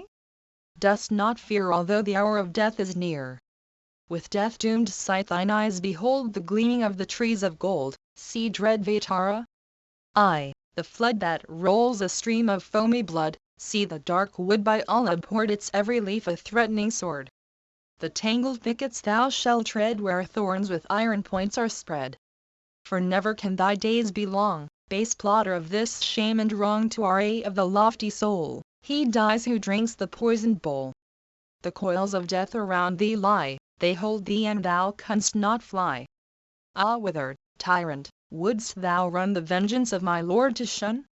By his unaided arm alone were twice 7,000 fiends o'erthrown, Yes, in the twinkling of an eye he forced thy mightiest fiends to die. And shall that lord of Lionheart, skilled in the bow and the spear and dart, spare thee, O fiend, in battle strife, the robber of his darling wife? These were her words, and more beside, by wrath and bitter hate supplied. Then by her woe and fear o'erthrown she wept again and made her moan. As long she wept in grief and dread, scarce conscious of the words she said, the wicked giant onward fled and bore her through the air. As firm he held the faithful dame, still wildly struggling, o'er her frame with grief and bitter misery came the trembling of despair. Canto live. Lang he bore her on in rapid flight, and not a friend appeared in sight. But on a hill that o'er the wood raised its high top 5 monkeys stood. From her fair neck her scarf she drew, and down the glittering vesture flew. With earring, necklet, chain, and gem, descending in the midst of them, for these, she thought, my path may show, and tell my lord the way I go. Nor did the fiend, in wild alarm, mark when she drew from neck and arm and foot the gems and gold, and sent to earth each gleaming ornament. The monkeys raised their tawny eyes that closed not in their first surprise, and saw the dark-eyed lady, where she shrieked above them in the air. High o'er their heads the giant passed holding the weeping lady fast. O'er Pampa's flashing flood he sped and on to Lanka's city fled. He bore away in senseless joy the prize that should his life destroy, like the rash fool who hugs beneath his robe a snake with venomed teeth. Swift as an arrow from a bow, speeding o'er lands that lay below, sublime in air his course he took o'er wood and rock and lake and brook. He passed at length the sounding sea where monstrous creatures wander free, seat of Lord Veru's ancient reign, controller of the eternal main. The angry waves were raised and tossed as our with the lady crossed, and fish and snake in wild unrest showed flashing fin and gleaming crest. Then from the blessed troops who dwell in air celestial voices fell, O 10-necked king, they cried, attend, this guilty deed will bring thine end. Then our speeding like the storm, bearing his death in human form, the struggling lighted down in royal Lanka's glorious town. A city bright and rich, that showed well-ordered street and noble road, arranged with just division, fair with multitudes in court and square. Thus, all his journey done, he passed within his royal home at last. There in a queenly bower he placed the black-eyed dame with dainty waist, thus in her chamber laid the lovely demon maid. Then our gave command to all the dread she-fiends who filled the hall, this captive lady watch and guard from sight of man and woman barred. But all the fair one asks beside be with unsparing hands applied, as though 'twere I that asked, withhold no pearls or dress or gems or gold. And she among you that shall dare of purpose or through want of care one word to vex her soul to say, throws her unvalued life away. Thus spake the monarch of their race to those she-fiends who thronged the place, and pondering on the course to take went from the chamber as he spake. He saw 8 giants, strong and dread, on flesh of bleeding victims fed, proud in the boon which Brahm gave, pg 294 and trusting in its power to save. He thus the mighty chiefs addressed of glorious power and strength possessed, arm, warriors, with the spear and bow. With all your speed from Lank go, for Janasth, our own no more, is now defiled with giants' gore. The seat of Kara's royal state is left unto us desolate. In your brave hearts and might confide, and cast ignoble fear aside. Go, in that desert region dwell where the fierce giants fought and fell. A glorious host that region held, for power and might unparalleled, by Deha and brave Kara led, all, slain by our arrows, bled. Hence boundless wrath that spurns control reigns paramount within my soul, and naught but our death can sate the fury of my vengeful hate. I will not close my slumbering eyes till by this hand my foeman dies. And when mine arm has slain the foe who laid those giant princes low, long will I triumph in the deed, like one enriched in utmost need. Now go, that I this end may gain, in Janasth, O chiefs, remain. Watch Ra there with keenest eye, and all his deeds and movements spy. Go forth, no helping art neglect, be brave and prompt and circumspect, and be your one endeavor still to aid mine arm this foe to kill. Oft have I seen your warrior might proved in the forehead of the fight, and sure of strength I know so well send you in Janeth to dwell.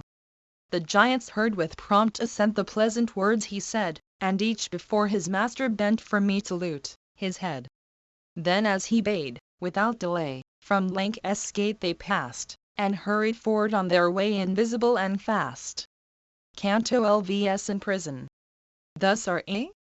his commandment gave to those 8 giants strong and brave, so thinking in his foolish pride against all dangers to provide. Then with his wounded heart aflame with love he thought upon the dame, and took with hasty steps the way to the fair chamber where she lay. He saw the gentle lady there weighed down by woe too great to bear, amid the throng of fiends who kept their watch around her as she wept, a pinnace sinking 'neath the wave when mighty winds around her rave, a lonely herd forsaking deer, when hungry dogs are pressing near.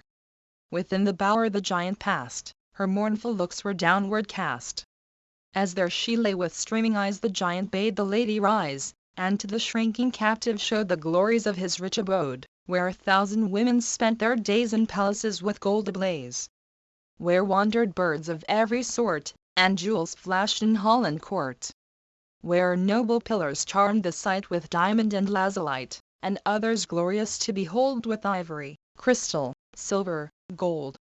There swelled on high the tambour's sound, and burnished or was bright around he led the mournful lady where resplendent gold adorned the stair, and showed each lattice fair to see with silver work and ivory, showed his bright chambers, line on line, adorned with nets of golden twine. Beyond he showed the Mayflower dame his gardens bright as lightning's flame, and many a pool and lake he showed where blooms of gayest color glowed. Through all his home from view to view the lady sunk in grief he drew. Then trusting in her heart to wake desire of all she saw, he spake, 300,000,000 giants, all obedient to their master's call, not counting young and weak and old, serve me with spirits fierce and bold. 1,000 culled from all of these wait on the Lord they long to please. This glorious power, this pomp and sway, dear lady, at thy feet I lay, yea, with my life I give the whole, O dearer than my life and soul. 1,000 beauties fill my hall, be thou my wife and rule them all. O hear my supplication. Why this reasonable prayer deny? Some pity to thy suitor show, for love's hot flames within me glow. This isle 100 leagues in length, encompassed by the ocean's strength, would all the gods and fiends defy though led by him who rules the sky. No god in heaven, no sage on earth, no minstrel of celestial birth, PG 295 no spirit in the world's eye see a match in power and might for me. What wilt thou do with R.A., him whose days are short, whose light is dim, expelled from home and royal sway, who treads on foot his weary way? Leave the poor mortal to his fate, and wed thee with a worthier mate. My timid love, enjoy with me the prime of youth before it flee. Do not 1 hour the hope retain to look on R.A.'s face again. For whom would wildest thought beguile to seek thee in the giant's isle? Say who is he has power to bind in toils of net the rushing wind? Whose is the mighty hand will tame and hold the glory of the flame? In all the worlds above, below, not one, O fair of form, I know who from this isle in fight could rend the lady whom these arms defend. Fair queen, o'er Lank's island reign, sole mistress of the wide domain. Gods, rovers of the night like me, and all the world thy slaves will be. O'er thy fair brows and queenly head let consecrating balm be shed, and sorrow banished from thy breast, enjoy my love and take thy rest. Here nevermore thy soul shall know the memory of thy former woe, and here shalt thou enjoy the meed deserved by every virtuous deed. Here garlands glow of flowery twine, with gorgeous hues and scent divine. Take gold and gems and rich attire, enjoy with me thy heart's desire. There stand, of chariots far the best, the car my brother once possessed.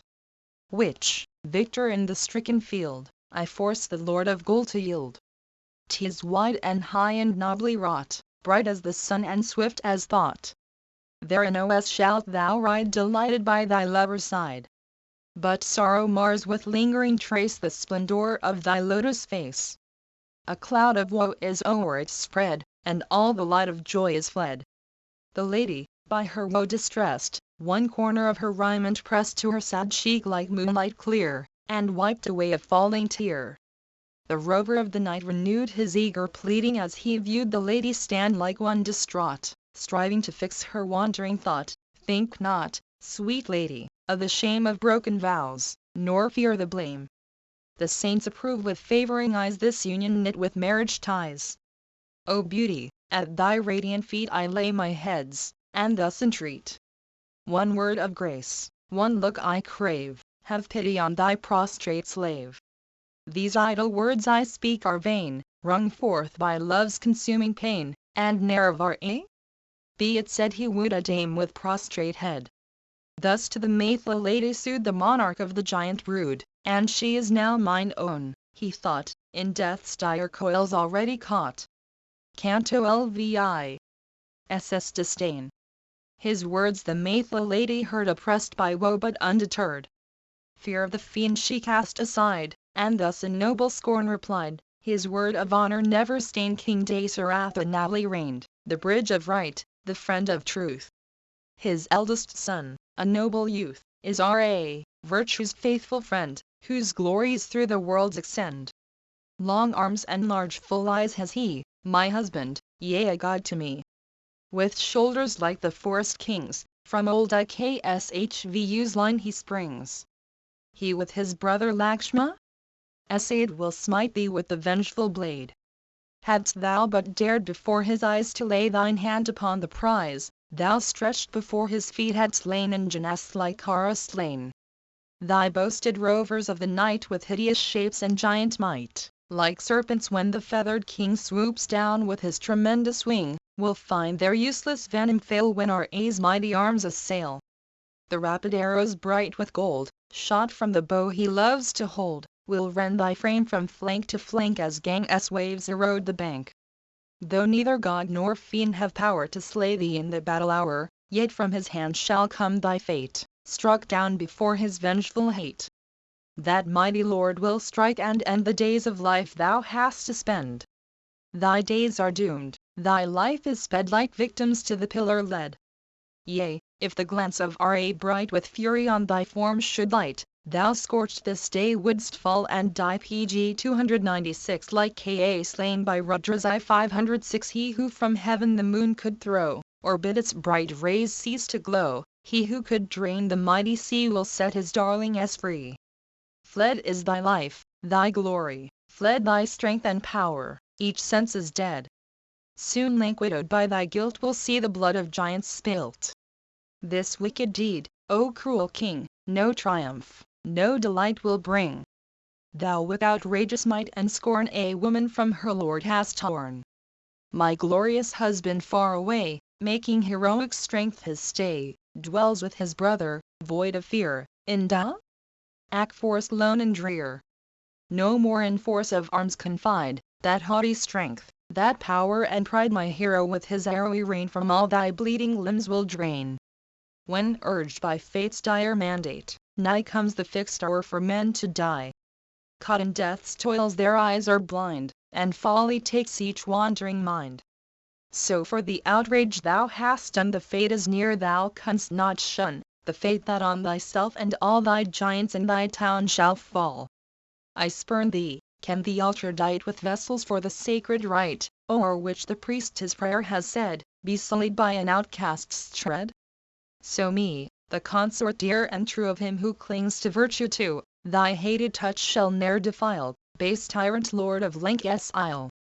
Can the white swan who floats in pride through lilies by her consort's side, look for one moment, as they pass, on the poor diver in the grass? This senseless body waits thy will, to torture, chain, to wound or kill. I will not, king of giants, strive to keep this fleeting soul alive, but never shall they join the name of us with reproach and shame. Thus as her breast with fury burned, her bitter speech the dame returned. Such words of rage and scorn, the last she uttered, at the fiend she cast. Her taunting speech the giant heard, and every hair with anger stirred. Then thus with fury in his eye he made in threats his fierce reply: "Hear me, the lady, hear my speech, list to my words and ponder each. If o'er thy head 12 months shall fly and thou thy love wilt still deny, my cooks shall mince thy flesh with steel and serve it for my morning meal." Thus with terrific threats to her spake Ra, cruel ravener. Mad with the rage her answer woke, he called the fiendish train and spoke: "Take her, ye Arshus dames, who fright with hideous form and mien the sight, who make the flesh of men your food, and let her pride be soon subdued." He spoke, and at his word the band of fiendish monsters raised each hand in reverence to the giant king, and pressed round S in a ring. Ra once more with stern behest to those she fiends his speech addressed, shaking the earth beneath his tread, he stamped his furious foot and said: "To the Asoka garden bear the dame, and guard her safely there until her stubborn pride be bent by mingled threat and blandishment. See that ye watch her well, and tame, like some she-elephant, the dame." They led her to that garden where the sweetest flowers perfumed the air, where bright trees bore each rarest fruit, and birds, enamored, ne'er were mute. Bowed down with terror and distress, watched by each cruel giantess, like a poor solitary deer when ravening tigresses are near, the hapless lady lay distraught like some wild thing but newly caught, and found no solace, no relief from agonizing fear and grief. Not for one moment could forget each terrifying word and threat, or the fierce eyes upon her set by those who watched around. She thought of Ra far away, she mourned for Lakshma, as she lay in grief and terror and dismay half fainting on the ground. Canto Lvis comforted. Soon as the fiend had set her down within his home in Lanka's town, triumph and joy filled Indra's breast, whom thus the eternal sire addressed: "This deed will free the worlds from woe and cause the giants' overthrow. The fiend has borne to Lanka's isle the lady of the lovely smile, true consort born to happy fate with features fair and delicate.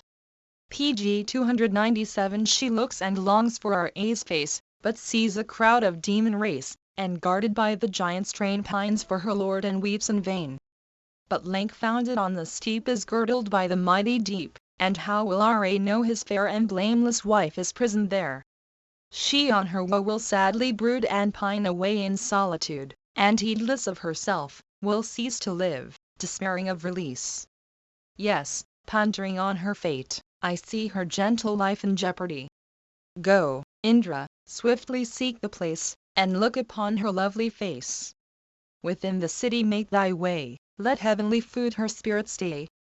Thus Brahma spake, and he who slew the cruel demon Pa, flew where Lanka's royal city lay, and sleep went with him on his way. "Sleep," cried the heavenly monarch, "close each giant's eye in deep repose." Thus Indra spoke, and sleep fulfilled with joy his mandate, as he willed, to aid the plan the gods proposed. The demon's eyes in sleep she closed. Then Sak's lord, the thousand-eyed, to the Asoka garden hied. He came and stood where S lay, and gently thus began to say: "Lord of the gods who hold the sky, dame of the lovely smile, am I weep no more, lady, weep no more.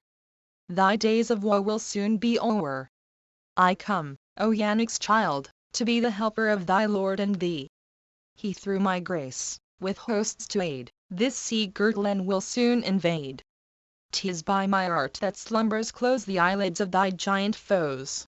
Now I, with sleep, this place have sought, Vidhan lady, and have brought a gift of heaven's ambrosial food to stay thee in thy solitude.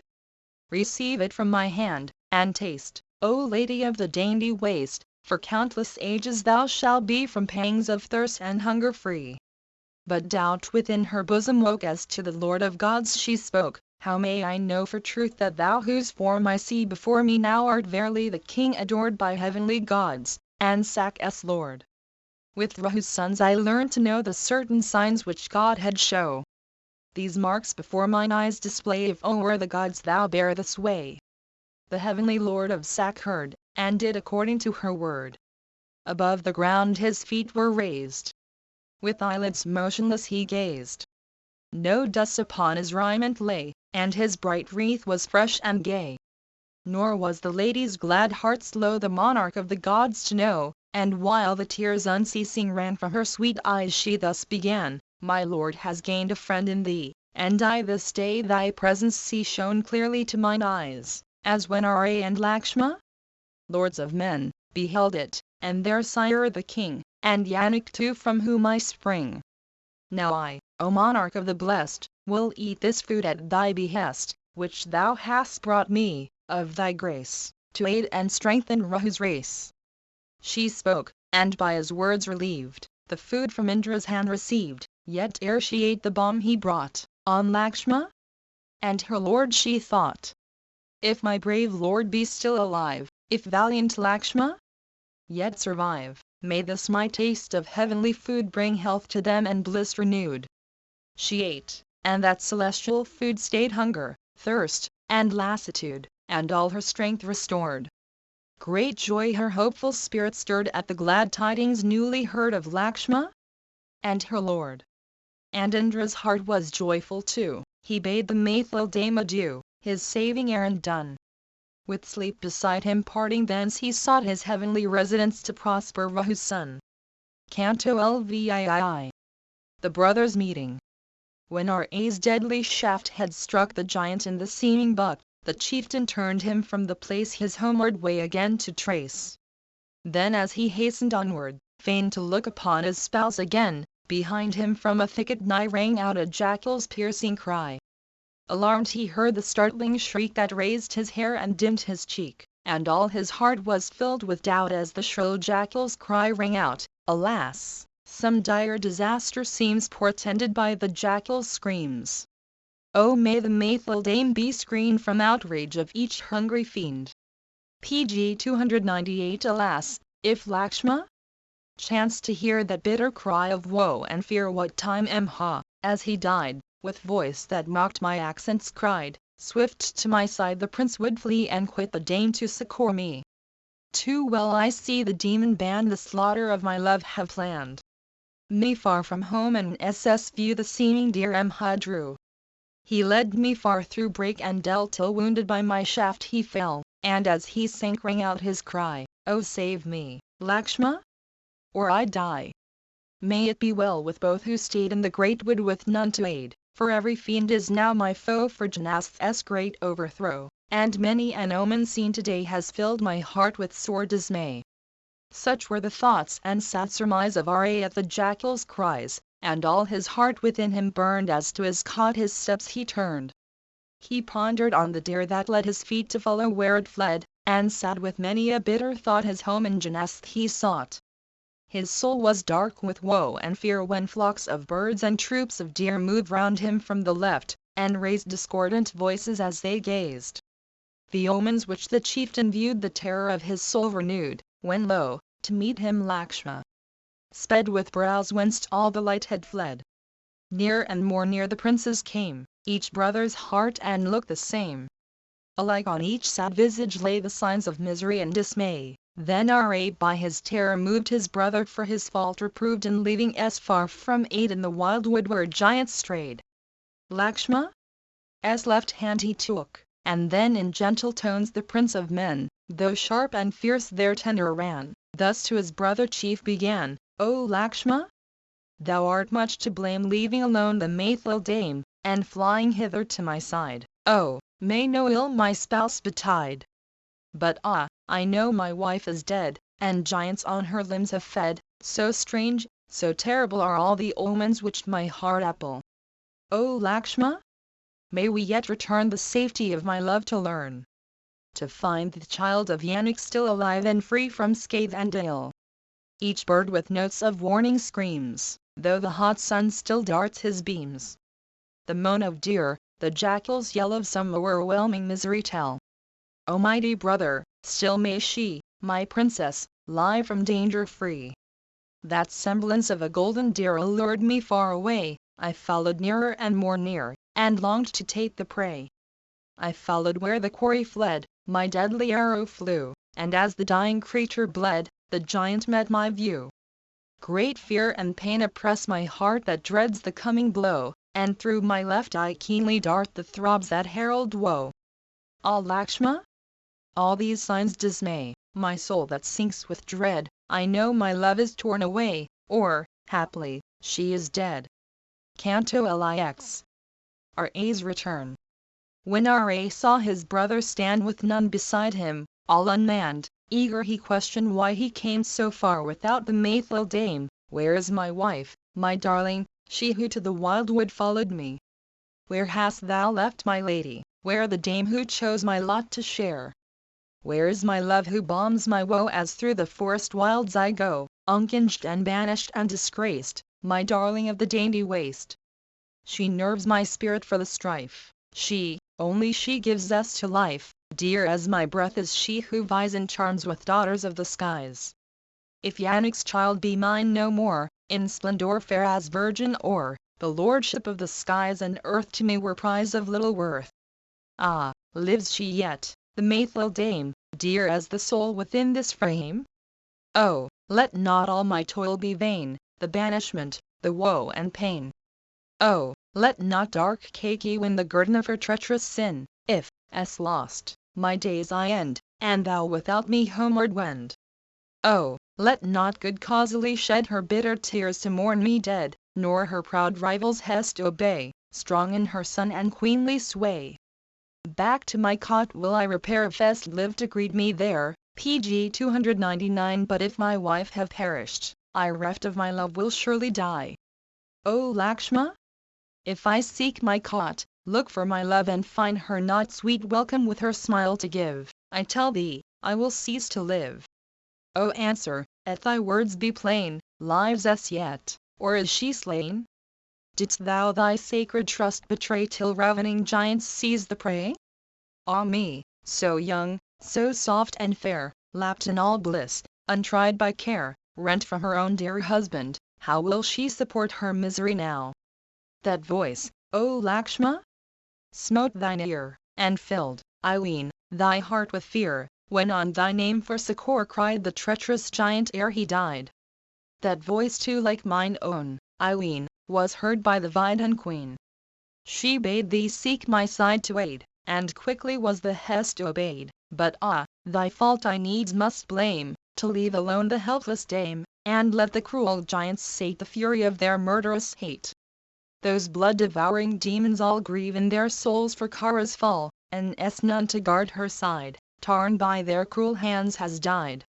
I sink, O tamer of thy foes, deep in the sea of welling woes. What can I now? I must endure the mighty grief that mocks at cure. Thus, all his thoughts on us bent, to Janas the chieftain went, hastening on with eager stride, and Lakshma hurried by his side. With toil and thirst and hunger worn, his breast with doubt and anguish torn, he sought the well-known spot. Again, again he turned to chide with quivering lips which terror dried, he looked, and found her not. Within his leafy home he sped, each pleasant spot he visited where oft his darling strayed. "'Tis as I feared," he cried, and there, yielding to pangs too great to bear, he sank by grief dismayed. Canto Lx. Lakshman reproved. But R.A. ceased not to upbraid his brother for untimely aid, and thus, while anguish wrung his breast, the chief with eager question pressed, "Why, Lakshma, didst thou hurry hence and leave my wife without defence? I left her in the wood with thee, and deemed her safe from jeopardy. When first thy form appeared in view, I marked that S came not to. With woe my troubled soul was rent, prophetic of the dire event. Thy coming steps afar I spied, I saw no S by thy side, and felt a sudden throbbing dart through my left eye, and arm, and heart. Lakshma?" With fortune's marks impressed, his brother mournfully addressed, "Not by my heart's free impulse led, leaving thy wife to thee I sped. But by her keen reproaches sent, O R.A., to thine aid I went. She heard afar a mournful cry, 'Oh save me, Lakshma, or I die!' The voice that spoke in moving tone smote on her ear and seemed thine own.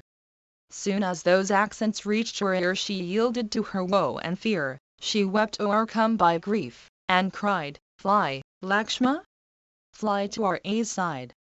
Though many a time she bade me speed, her urgent prayer I would not heed. I bade her in thy strength confide, and thus with tender words replied, no giant roams the forest shade from whom thy lord need shrink dismayed. No human voice, believe me, spoke those words thy causeless fear that woke. Can he whose might can save in woe the heavenly gods e'er stoop so low, and with those piteous accents call for succour like a caitiff thrall? And why should wandering giants choose the accents of thy lord to use, in alien tones my help to crave, and cry aloud, O Lakshma, save? Now let my words thy spirit cheer, compose thy thoughts and banish fear. In hell, in earth, or in the skies there is not, and there cannot rise a champion whose strong arm can slay thy array in the battle fray. To heavenly hosts he ne'er would yield though Indra led them to the field. To soothe her thus I vainly sought, her heart with woe was still distraught. While from her eyes the waters ran her bitter speech she thus began, too well I see thy dark intent, thy lawless thoughts on me are bent. Thou hopest, but thy hope is vain, to win my love, thy brother slain. Not love, but Bharat's dark decree to share his exile counselled thee, PG 300 or hearing now his bitter cry thou surely to his aid wouldst fly. For love of me, a stealthy foe thou choosest by his side to go, and now thou longest that my lord should die, and wilt no help afford.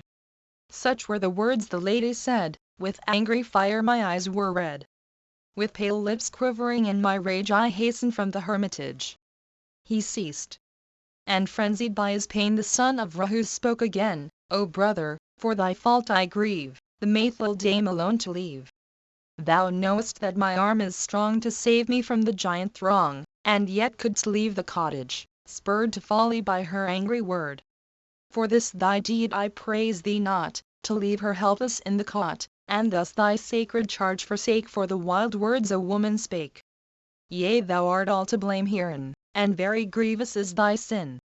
That anger swayed thy faithless breast and made thee false to my behest. An arrow speeding from my bow has laid the treacherous giant low, who lured me eager for the chase far from my hermit dwelling place.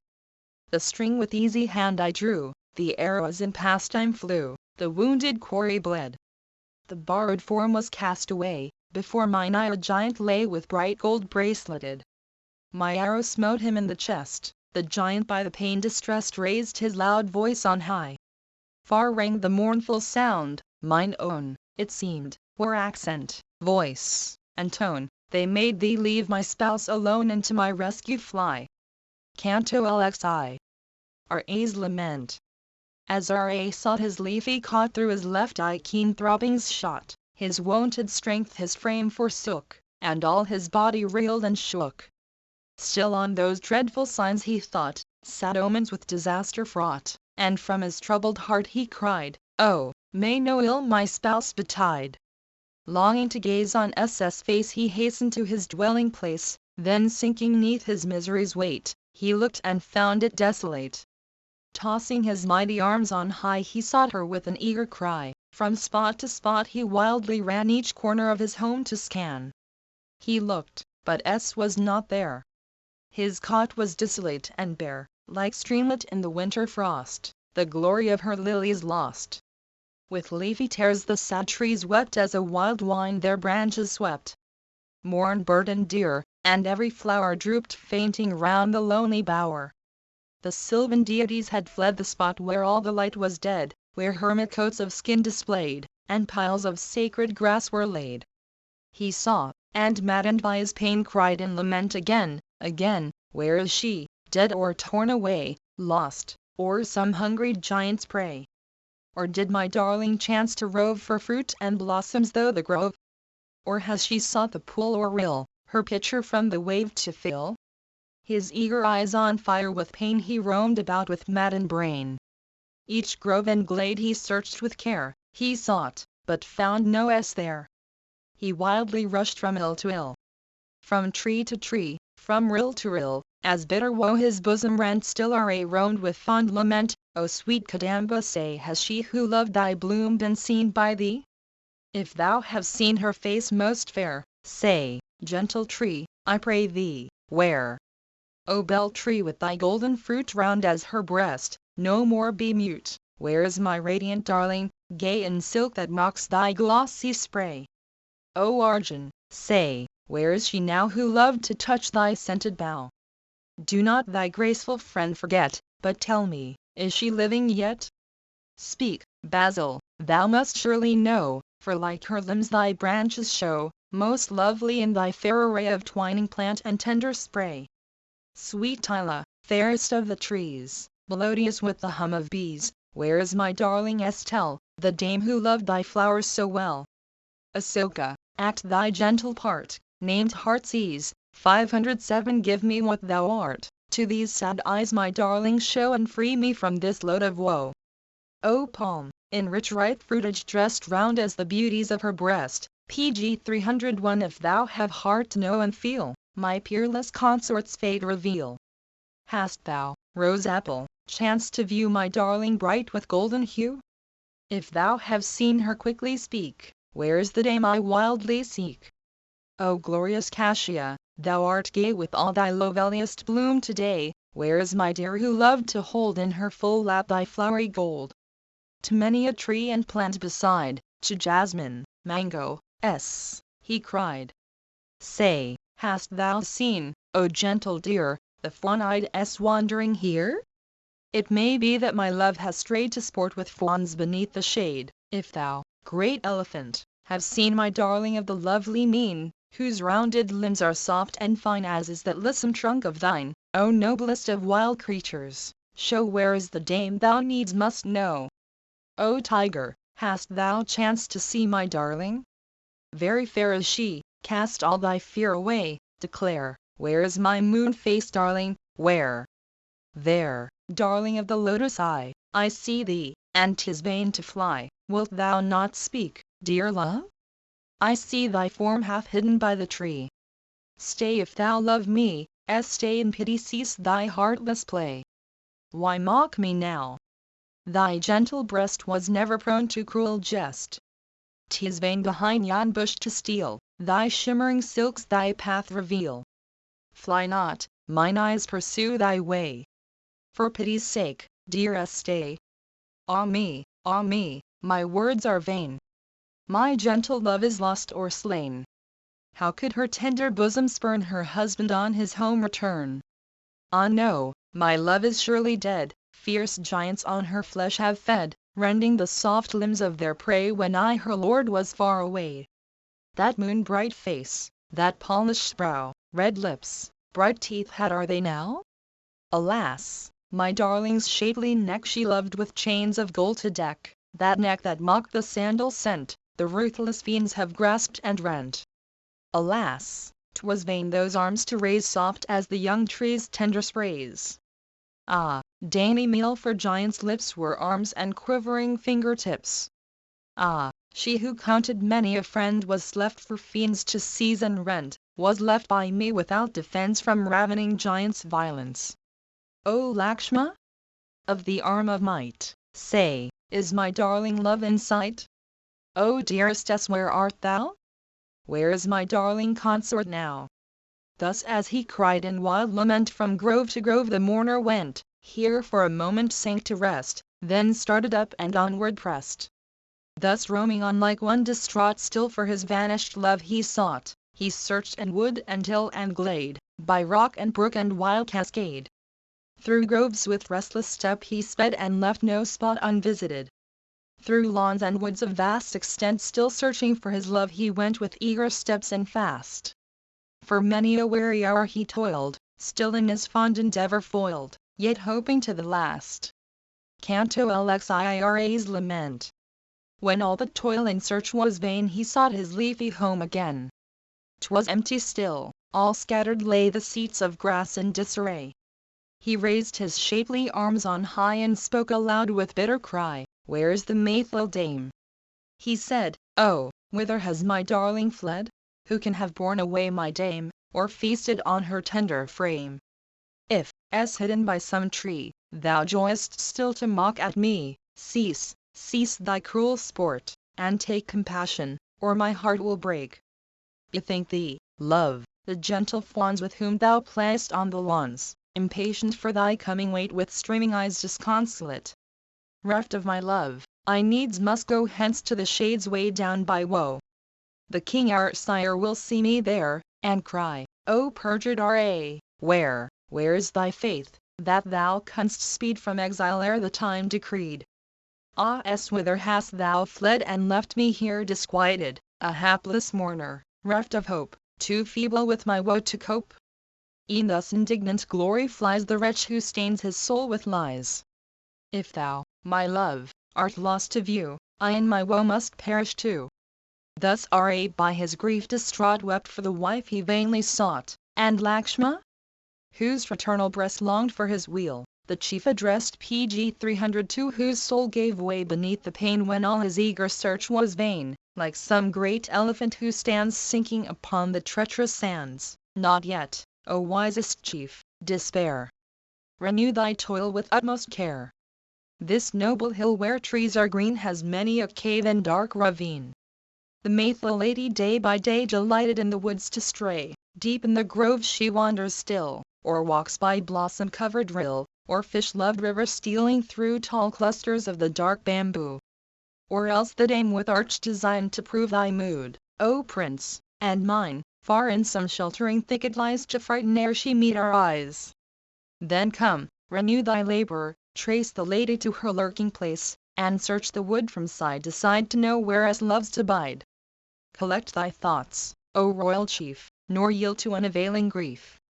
Thus Lakshma, by attention stirred, to fresh attempts his brother spurred, and R.A., as he ceased, began with Lakshma, essayed each spot to scan. In eager search their way they took through wood, o'er hill, by pool and brook, they roamed each mount, nor spared to seek on ridge and crag and towering peak. They sought the dame in every spot, but all in vain. They found her not. Above, below, on every side they ranged the hill, and R.A. cried, O Lakshma? O my brother, still no trace of us on the hill. Then Lakshma, as he roamed the wood beside his glorious brother stood, and while fierce grief his bosom burned this answer to the chief returned, Thou, R.A., after toil and pain wilt meet the Maythil dame again, as Vish? You, Bali's might subdued, his empire of the earth renewed. 508 Then R.A. cried in mournful tone, his spirit by his woe o'erthrown.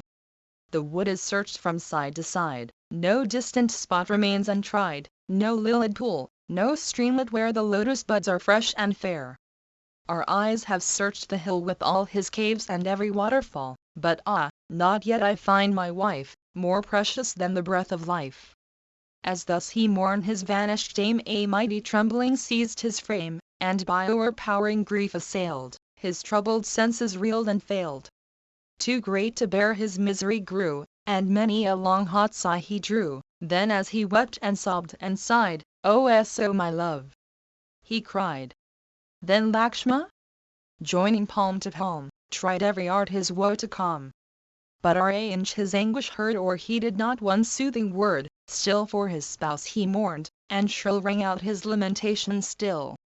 Canto LXIIRA's Lament. Thus for his wife in vain he sought, then, his sad soul with pain distraught, the hero of the lotus eyes filled all the air with frantic cries. O'erpowered by love's strong influence, he his absent wife still seemed to see, and thus with accents weak and faint renewed with tears his wild complaint, Thou, fairer than their bloom, my spouse, art hidden by Asoka boughs. Those blooms have power to banish care, but now they drive me to despair. Thine arms are like the plantain stem, why let the plantain cover them? Thou art not hidden, love.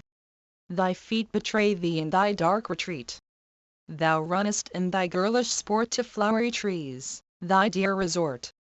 But cease, oh cease, my love, I pray, to vex me with thy cruel play.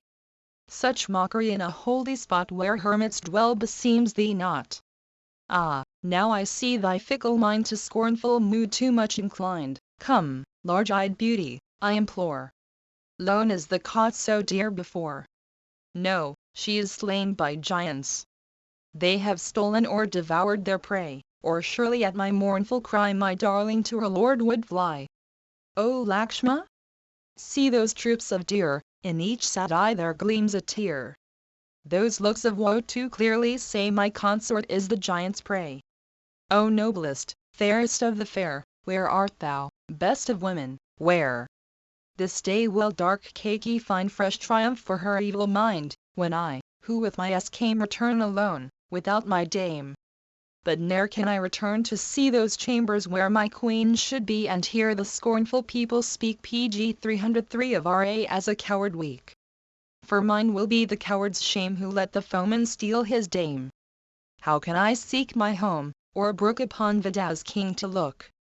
How listen, when he bids me tell, my wanderings o'er, that all is well? He, when I meet his eager view, will mark that S comes not to, and when he hears the mournful tale his wildered sense will reel and fail. O Dasaratha will he cry, blessed in thy mansion in the sky. Ne'er to that town my steps shall bend, that town which Bharat's arms defend, for e'en the blessed homes above would seem a waste without my love.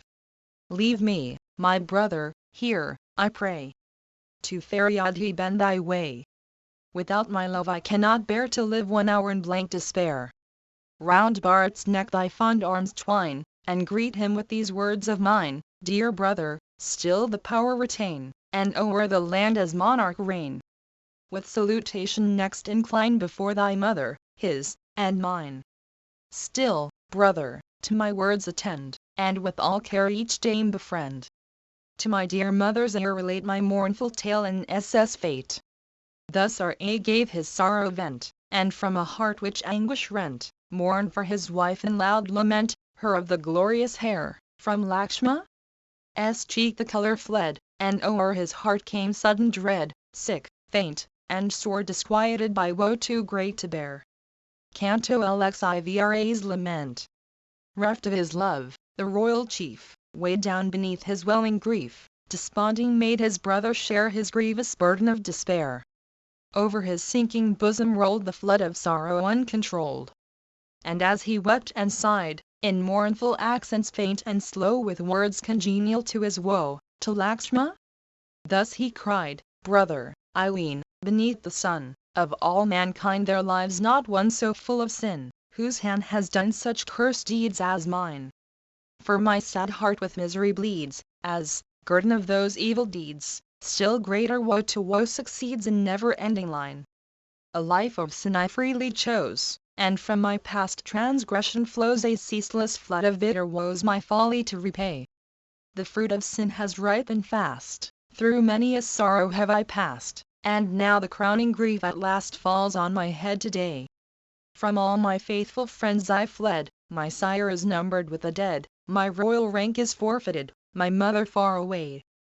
These woes on which I sadly think fill, till it raves above the brink, the stream of grief in which I sink, the flood which naught can stay.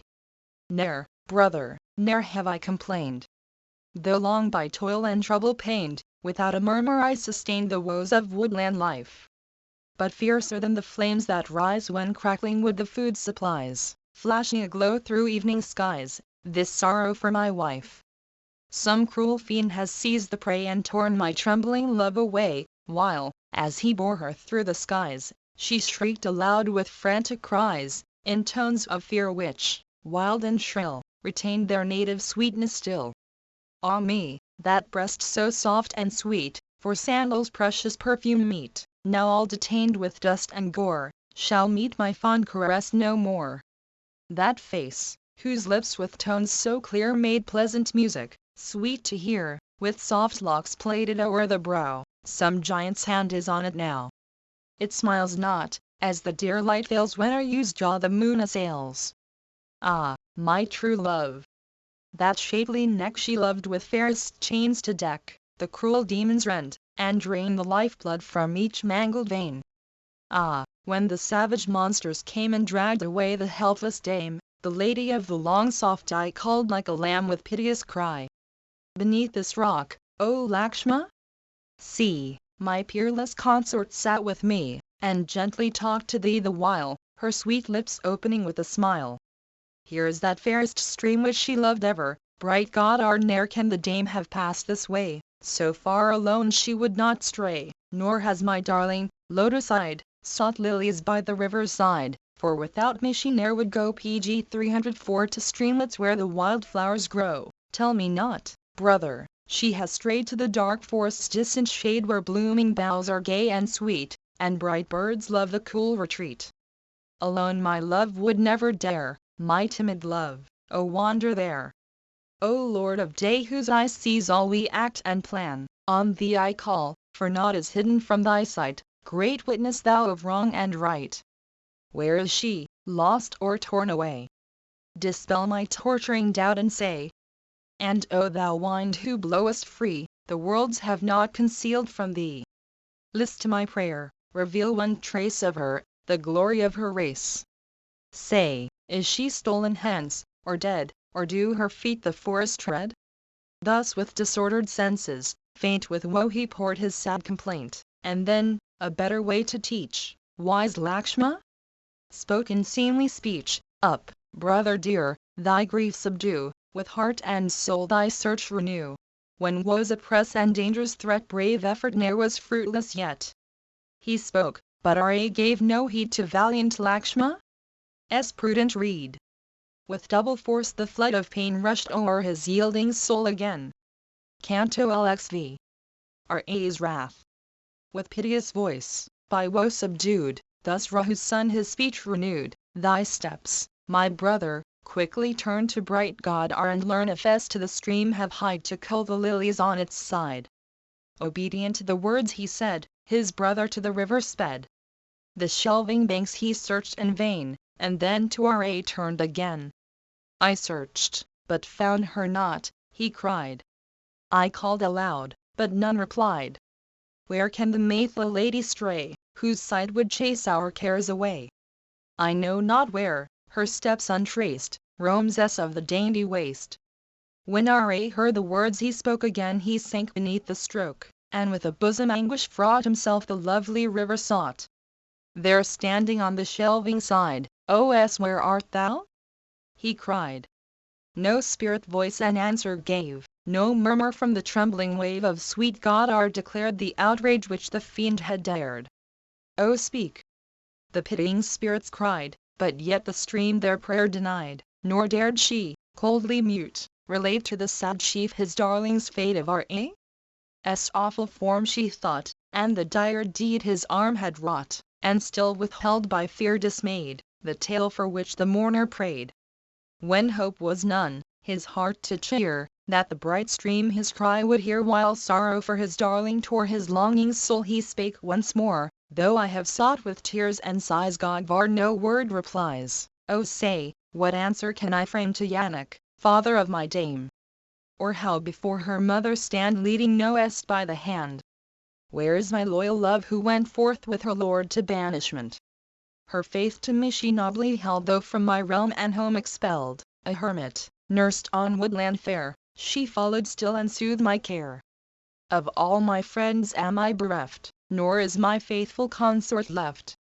How slowly will the long nights creep, while comfortless I wake and weep. Oh, if my wife may yet be found, with humble love I'll wander round this Janasth, Prasrava as hill, Mandan's delightful rill. See how the deer with gentle eyes look on my face and sympathize. I mark their soft expression, each would soothe me, if it could, with speech. A while the anxious throng he eyed. And, where's where? He cried. Thus while hot tears his utterance broke, the morning sun of Rahu spoke. The deer in pity for his woes obeyed the summons and arose. Upon his right thigh stood, and raised their sad eyes up to heaven, and gazed each to that quarter bent her look which Ra with his captive took. Then Rahu's son again they viewed, and toward that point their way pursued. Then Lakshma watched their looks intent, as moaning on their way they went, and marked each sign which struck his sense with mute expressive influence. Then as again his sorrow woke, thus to his brother chief he spoke, those dear thy eager question heard. PG 305 and rose at once by pity stirred. See, in thy search their aid they lend, see, to the south their looks they bend. Arise, dear brother, let us go the way their eager glances show, if haply sign or trace discreet our footsteps in the search may guide. The son of Rahu gave assent, and quickly to the south they went. With eager eyes the earth he scanned, and Lakshma followed close at hand. As each to other spake his thought, and round with anxious glances sought, scattered before them in the way, blooms of a fallen garland lay. When Ra saw that flowery rain he spoke once more with bitterest pain, O Lakshma! Every flower that lies here on the ground I recognize. I culled them in the grove, and there my darling twined them in her hair. The sun, the earth, the genial breeze have spared these flowers my soul to please.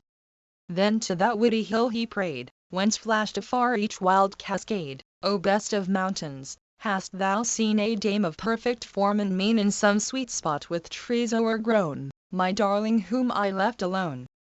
Then as a lion threats a deer he thundered with a voice of fear, reveal her, mountain, to my view with golden limbs and golden hue. Where is my darling? Speak before I rend thee peak from peak. The mountain seemed her track to show, but told not all he sought to know. Then Dasarath's son renewed his summons as the mount he viewed. Soon as my flaming arrows fly, consumed to ashes shall thou lie without a herb or bud or tree, and birds no more shall dwell in thee. And if the stream my prayer deny, my wrath this day her flood shall dry, because she lends no aid to trace my darling of the lotus face. Thus Ra spake as though his ire would scorch them with his glance of fire. Then searching farther on the ground the footprint of a fiend he found, and small light traces here and there, whereas in her great despair, shrieking for Ra's help, had fled before the giant's mighty tread.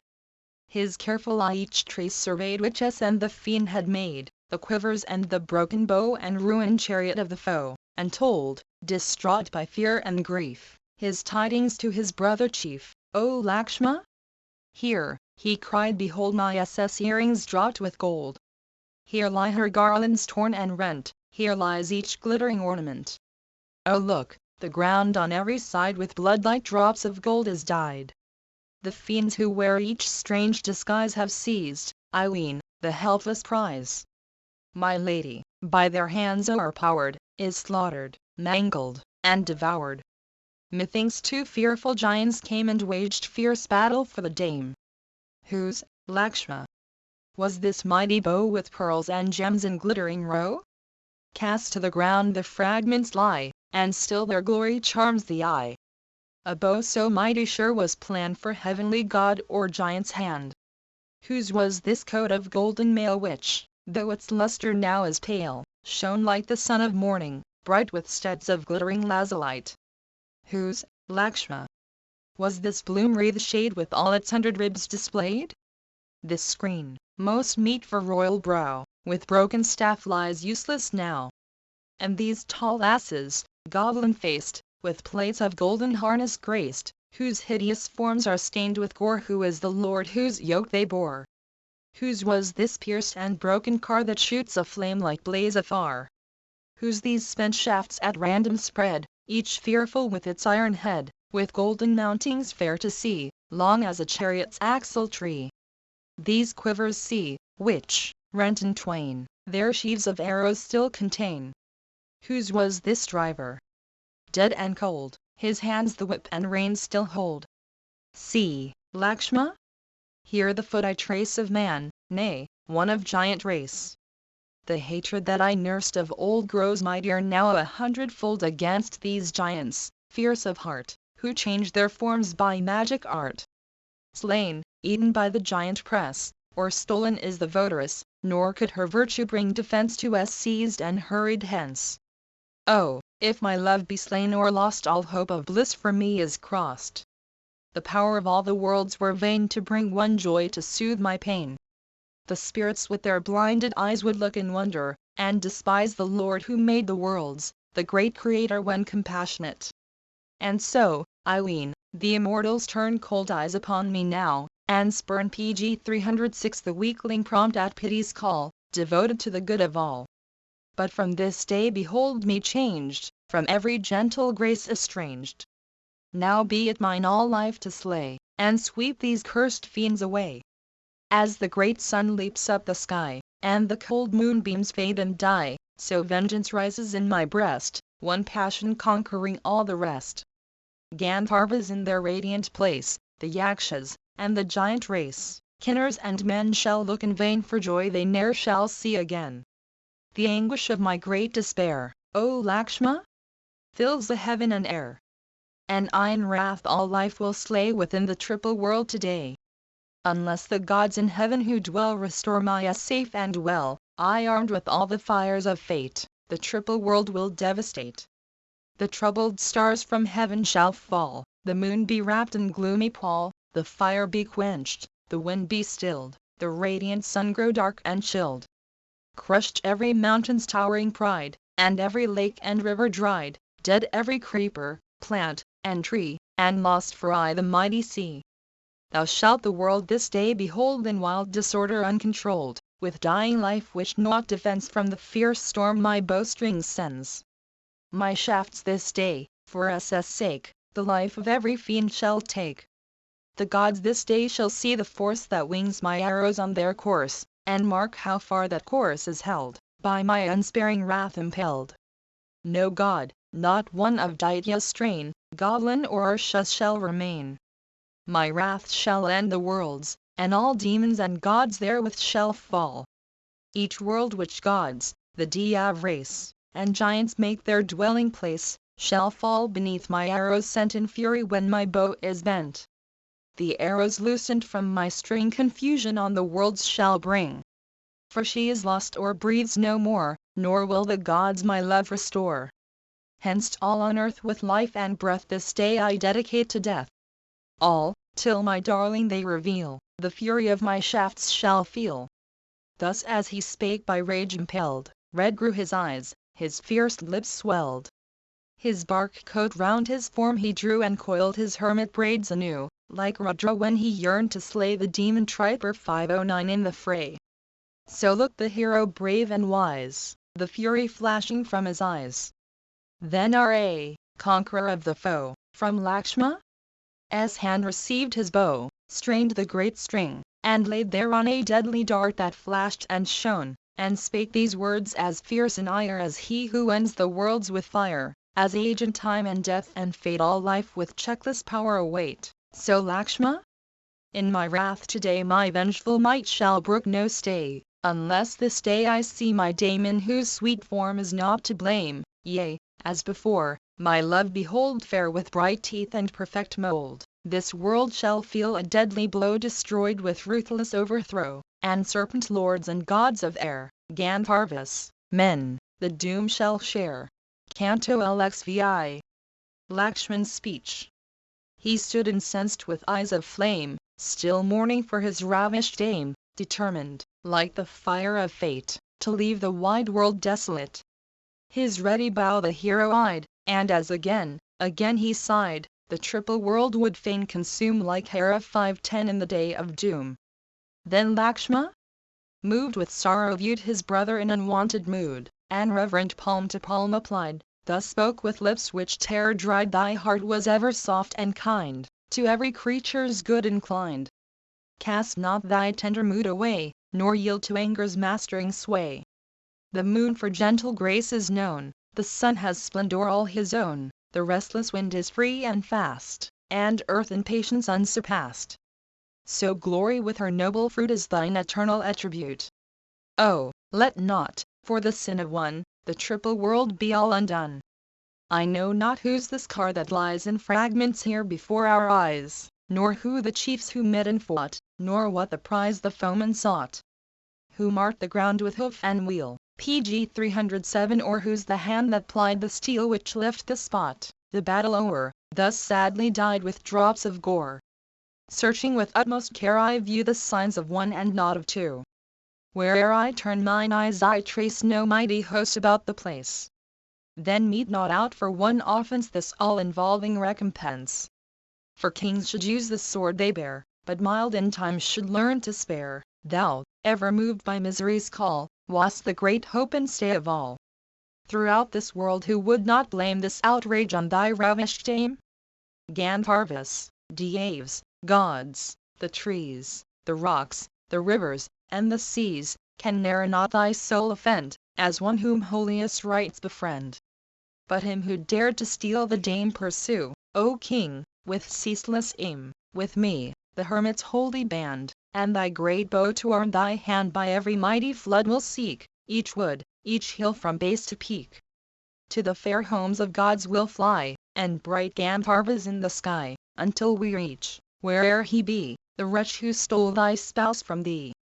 Then if the gods will not restore thy s when the search is o'er, then, royal lord of Koslan, no longer hold thy vengeful hand.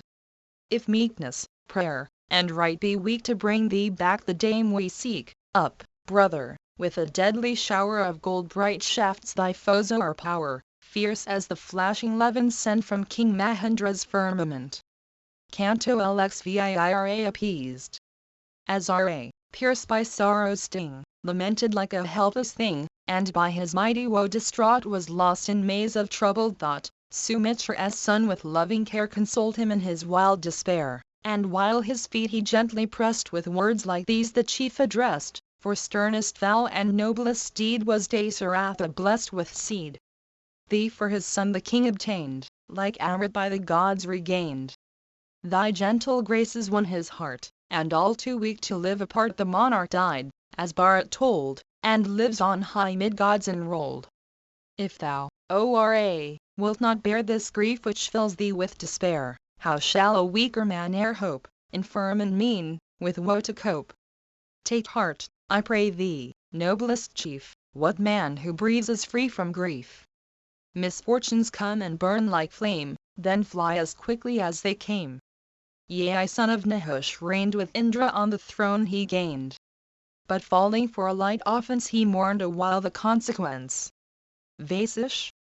Ha, reverend saint and sage, priest of our sire from youth to age, begot 100 sons, but they were smitten in a single day 511, and she, the queen whom all revere, the mother whom we hold so dear, the earth herself not seldom feels fierce fever when she shakes and reels.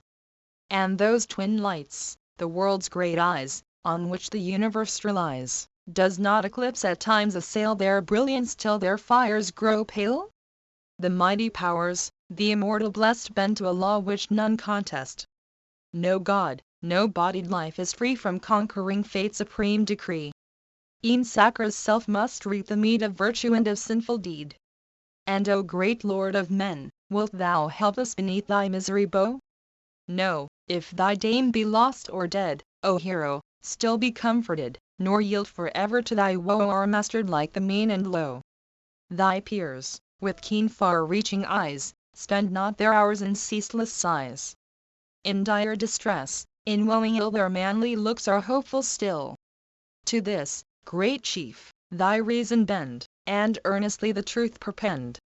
By reason's aid the wisest learn the good and evil to discern. With sin and goodness scarcely known faint light by shared lives is shown. Without some clear undoubted deed we mark not how the fruits succeed.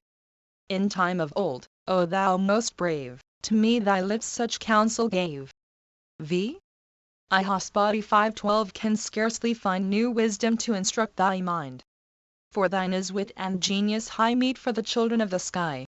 I rouse that heart benumbed by pain and call to vigorous life again. Be manly godlike vigor shown. Put forth that noblest strength, thine own. PG 308 Strive, best of old IKSHVU strain, strive till the conquered foe be slain. Where's the profit or the joy if thy fierce rage the worlds destroy?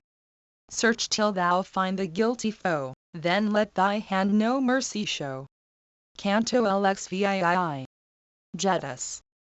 Thus faithful Lakshma strove to cheer the prince with counsel wise and clear, who, prompt to seize the pith of all, let not that wisdom idly fall. With vigorous effort he restrained the passion in his breast that reigned, and leaning on his bow for rest his brother Lakshma thus addressed, how shall we labor now, reflect? Whither again our search direct? Brother, what plan canst thou devise to bring her to these longing eyes? To him by toil and sorrow tried the prudent Lakshma thus replied, Come, though our labor yet be vain, and search through Janastha again, a realm where giant foes abound, and trees and creepers hide the ground. For there are caverns deep and dread, by deer and wild birds tenanted, and hills with many a dark abyss, grotto and rock and precipice. There bright Gandharvas love to dwell, and Kinners in each bosky dell. With me thy eager search to aid be every hill and cave surveyed. Great chiefs like thee, the best of men, endowed with sense and piercing ken, though tried by trouble never fail, like rooted hills that mock the gale. Then Ra, pierced by anger's sting, laid a keen arrow on his string, and by the faithful Lakshma's side roamed through the forest far and wide. Yea? Us there with blood drops dyed, lying upon the ground he spied, huge as a mountain's shattered crest, mid all the birds of air the best. In wrath the mighty bird he eyed, and thus the chief to Lakshma cried, "Ah me, these signs the truth betray. My darling was the vulture's prey. Some demon in the bird's disguise roams through the wood that round us lies.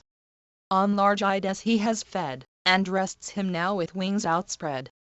But my keen shafts whose flight is true, shall pierce the ravenous monster through."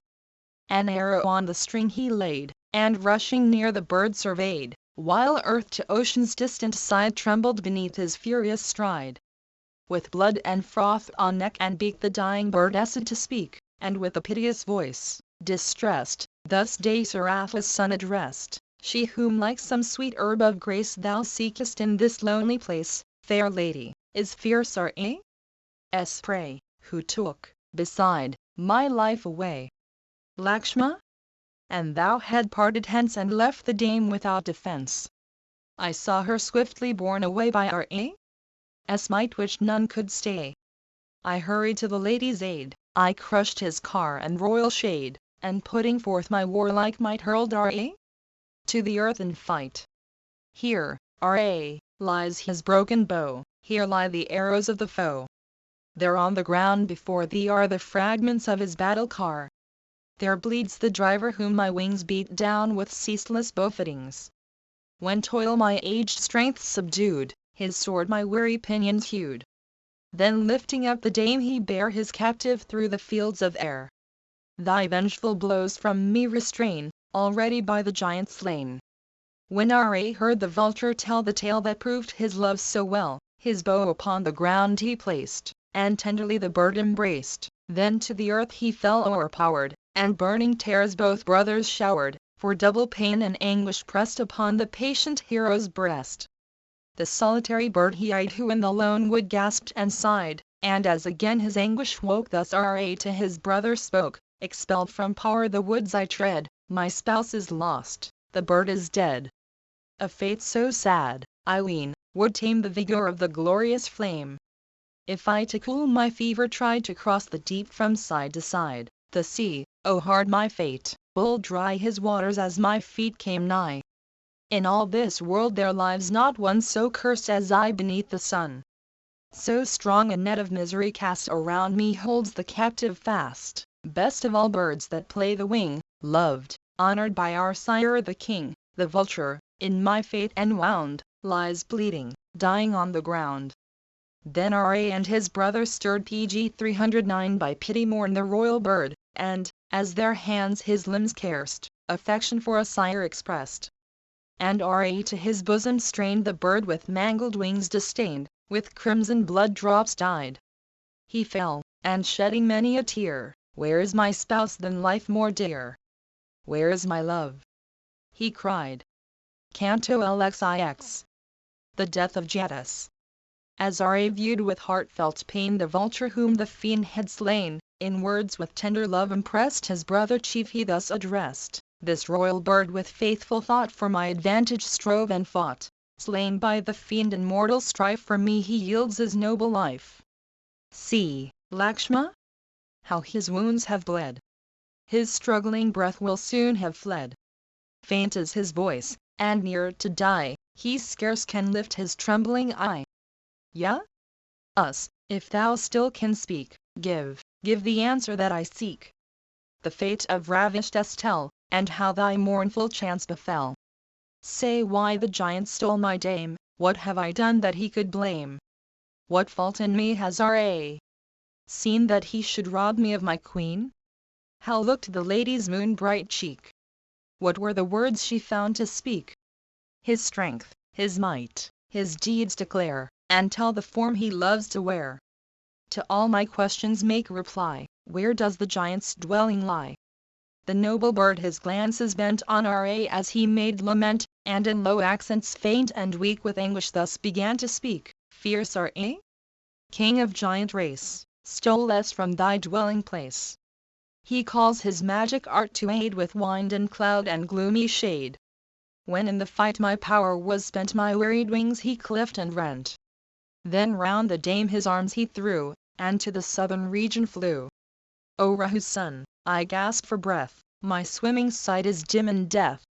E'en now before my vision pass bright trees of gold with hair of grass. The hour the impious robber chose brings on the thief a flood of woes. The giant in his haste forgot 'twas Vinda's hour, 513 or heeded not. Those robbed at such a time obtained their plundered store and wealth again. He, like a fish that takes the bait, in briefest time shall meet his fate. Now be thy troubled heart controlled and for thy lady's loss consoled, for thou wilt slay the fiend in fight and with thy dame have new delight. With senses clear, though sorely tried, the royal vulture thus replied, while as he sank beneath his pain forth rushed the tide of blood again. Him, 514 brother of the Lord of Gold, Visravash self-begot of old. Thus spoke the bird, and stained with gore resigned the breath that came no more. Speak, speak again. Thus Ra cried, with reverent palm to palm applied, but from the frame the spirit fled and to the ski regions sped. The breath of life had passed away. Stretched on the ground the body lay. When Ra saw the vulture lie, huge as a hill, with dark smile, with many a poignant woe distressed his brother chief he thus addressed, Amid these haunted shades contentful many a year this bird has spent. His life in home of giants past, in Da? Akward he dies at last. The years in lengthened course have fled untroubled o'er the vulture's head, and now he lies in death, for none the stern decrees of fate may shun. See, Lakshma, how the vulture fell while for my sake he battled well, and strove to free with onset bold Mayas from the giant's hold. Supreme amid the vulture kind his ancient rule the bird resigned, and conquered in the fruitless strife gave for my sake his noble life. O Lakshma! Many a time we see great souls who keep the law's decree, with whom the weak sure refuge find, in creatures of inferior kind. The loss of her, my darling queen, strikes with a pang less fiercely keen than now this slaughtered bird to see who nobly fought and died for me. As Dasaratha, good and great, was glorious in his high estate, honored by all, to all endeared, so was this royal bird revered. Bring fuel for the funeral rite, these hands the solemn fire shall light PG 310 and on the burning pyre shall lay the bird who died for me today. Now on the gathered wood shall lie the lord of all the birds that fly, and I will burn with honors due my champion whom the giant slew. O royal bird of noblest heart, graced with all funeral rites depart to bright celestial seats above, rewarded for thy faithful love. Dwell in thy happy home with those whose constant fires of worship rose. Live blessed amid the unyielding brave, and those who land in largesse gave. Sore grief upon his bosom weighed as on the pyre the bird he laid, and bade the kindled flame ascend to burn the body of his friend. Then with his brother by his side the hero to the forest hied. There many a stately deer he slew, the flesh around the bird to strew. The venison into balls he made, and on fair grass before him laid. Then that the parted soul might rise and find free passage to the skies, each solemn word and text he said which be our man's utter o'er the dead. Then hastening went the princely pair to bright Godar and their libations of the stream they poured in honor of the vulture lord, with solemn ritual to the slain, as scripture's holy texts ordain. Thus offerings to the bird they gave and bathed their bodies in the wave. The vulture monarch having wrought a hard and glorious feat, honored by a sage in thought, soared to his blissful seat. The brothers, when each rite was paid to him of bird supreme, their hearts with new-found comfort stayed, and turned them from the stream. Like sovereigns of celestial race within the wood they came, each pondering the means to trace the captor of the dame. Canto LXX. Kabandha. When every rite was duly paid, the princely brothers onward strayed, and eager in the lady's quest they turned their footsteps to the west. Through lonely woods that round them lay, IKSHVU's children made their way, and armed with bow and shaft and brand pressed onward to the southern land. Thick trees and shrubs and creepers grew in the wild grove they hurried through. 'Twas dark and drear and hard to pass for tangled thorns and matted grass. Still onward with the southern course they made their way with vigorous force, and passing through the mazes stood beyond that vast and fearful wood. With toil and hardship yet unspent 3 leagues from Janus they went, and speeding on their way at last within the wood of Crincha 515 passed, a fearful forest wild and black as some huge pile of cloudy wrack, filled with all birds and beasts, where grew bright blooms of every varied hue. Honest bending every thought through all the mighty wood they sought, and at the lady's loss dismayed here for a while and there they stayed. Then turning farther eastward they pursued 3 leagues their weary way, past Crincha's wood and reached the grove where elephants rejoiced to rove. The chiefs that awful wood surveyed, where deer and wild birds filled each glade, where scarce a step the foot could take for tangled shrub and tree and brake. There in a mountain's woody side a cave the royal brothers spied, with dread abysses deep as hell, where darkness never ceased to dwell.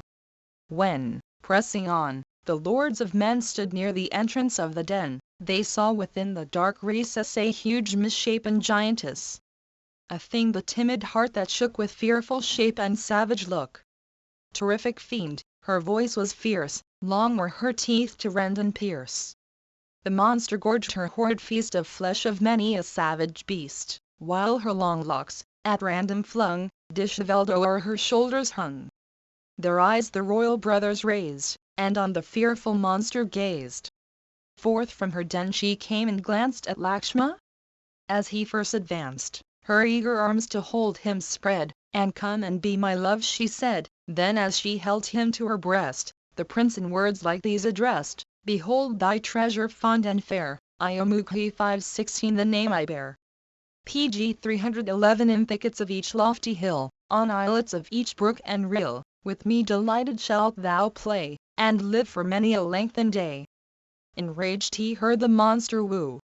His ready sword he swiftly drew, and the sharp steel that quelled his foes cut through her breast and ear and nose.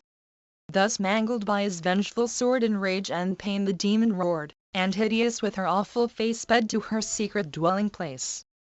Soon as the fiend had fled from sight, the brothers, dauntless in their might, reached a wild forest dark and dread, whose tangled ways were hard to tread.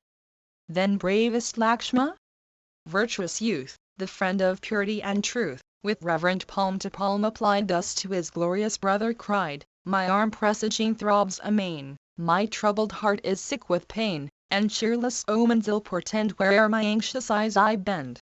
Dear brother, hear my words, advanced resolved and armed for every chance, for every sign I mark today foretells a peril in the way. This bird of most ill-omened note, loud screaming with discordant throat, announces with a warning cry that strife and victory are nigh." Then as the chiefs their search pursued throughout the dreary solitude, they heard amazed a mighty sound that broke the very trees around, as though a furious tempest passed crushing the wood beneath its blast. Then Ra raised his trusty sword, and both the hidden cause explored. There stood before their wondering eyes a fiend broad-chested, huge of size. A vast misshapen trunk they saw in height surpassing nature's law. It stood before them dire and dread, without a neck, without a head. Tall as some hill aloft in air, its limbs were clothed with bristling hair, and deep below the monster's waist his vast misshapen mouth was placed. His form was huge, his voice was loud as some dark-tinted thundercloud. Forth from his ample chest there came a brilliance as of gushing flame. Beneath long lashes, dark and keen, the monster's single eye was seen. Deep in his chest, long, fiercely bright, it glittered with terrific light. He swallowed down his savage fare of lion, bird, and slaughtered bear, and with huge teeth exposed to view o'er his great lips his tongue he drew. His arms unshapely, vast and dread, a league in length, he raised and spread.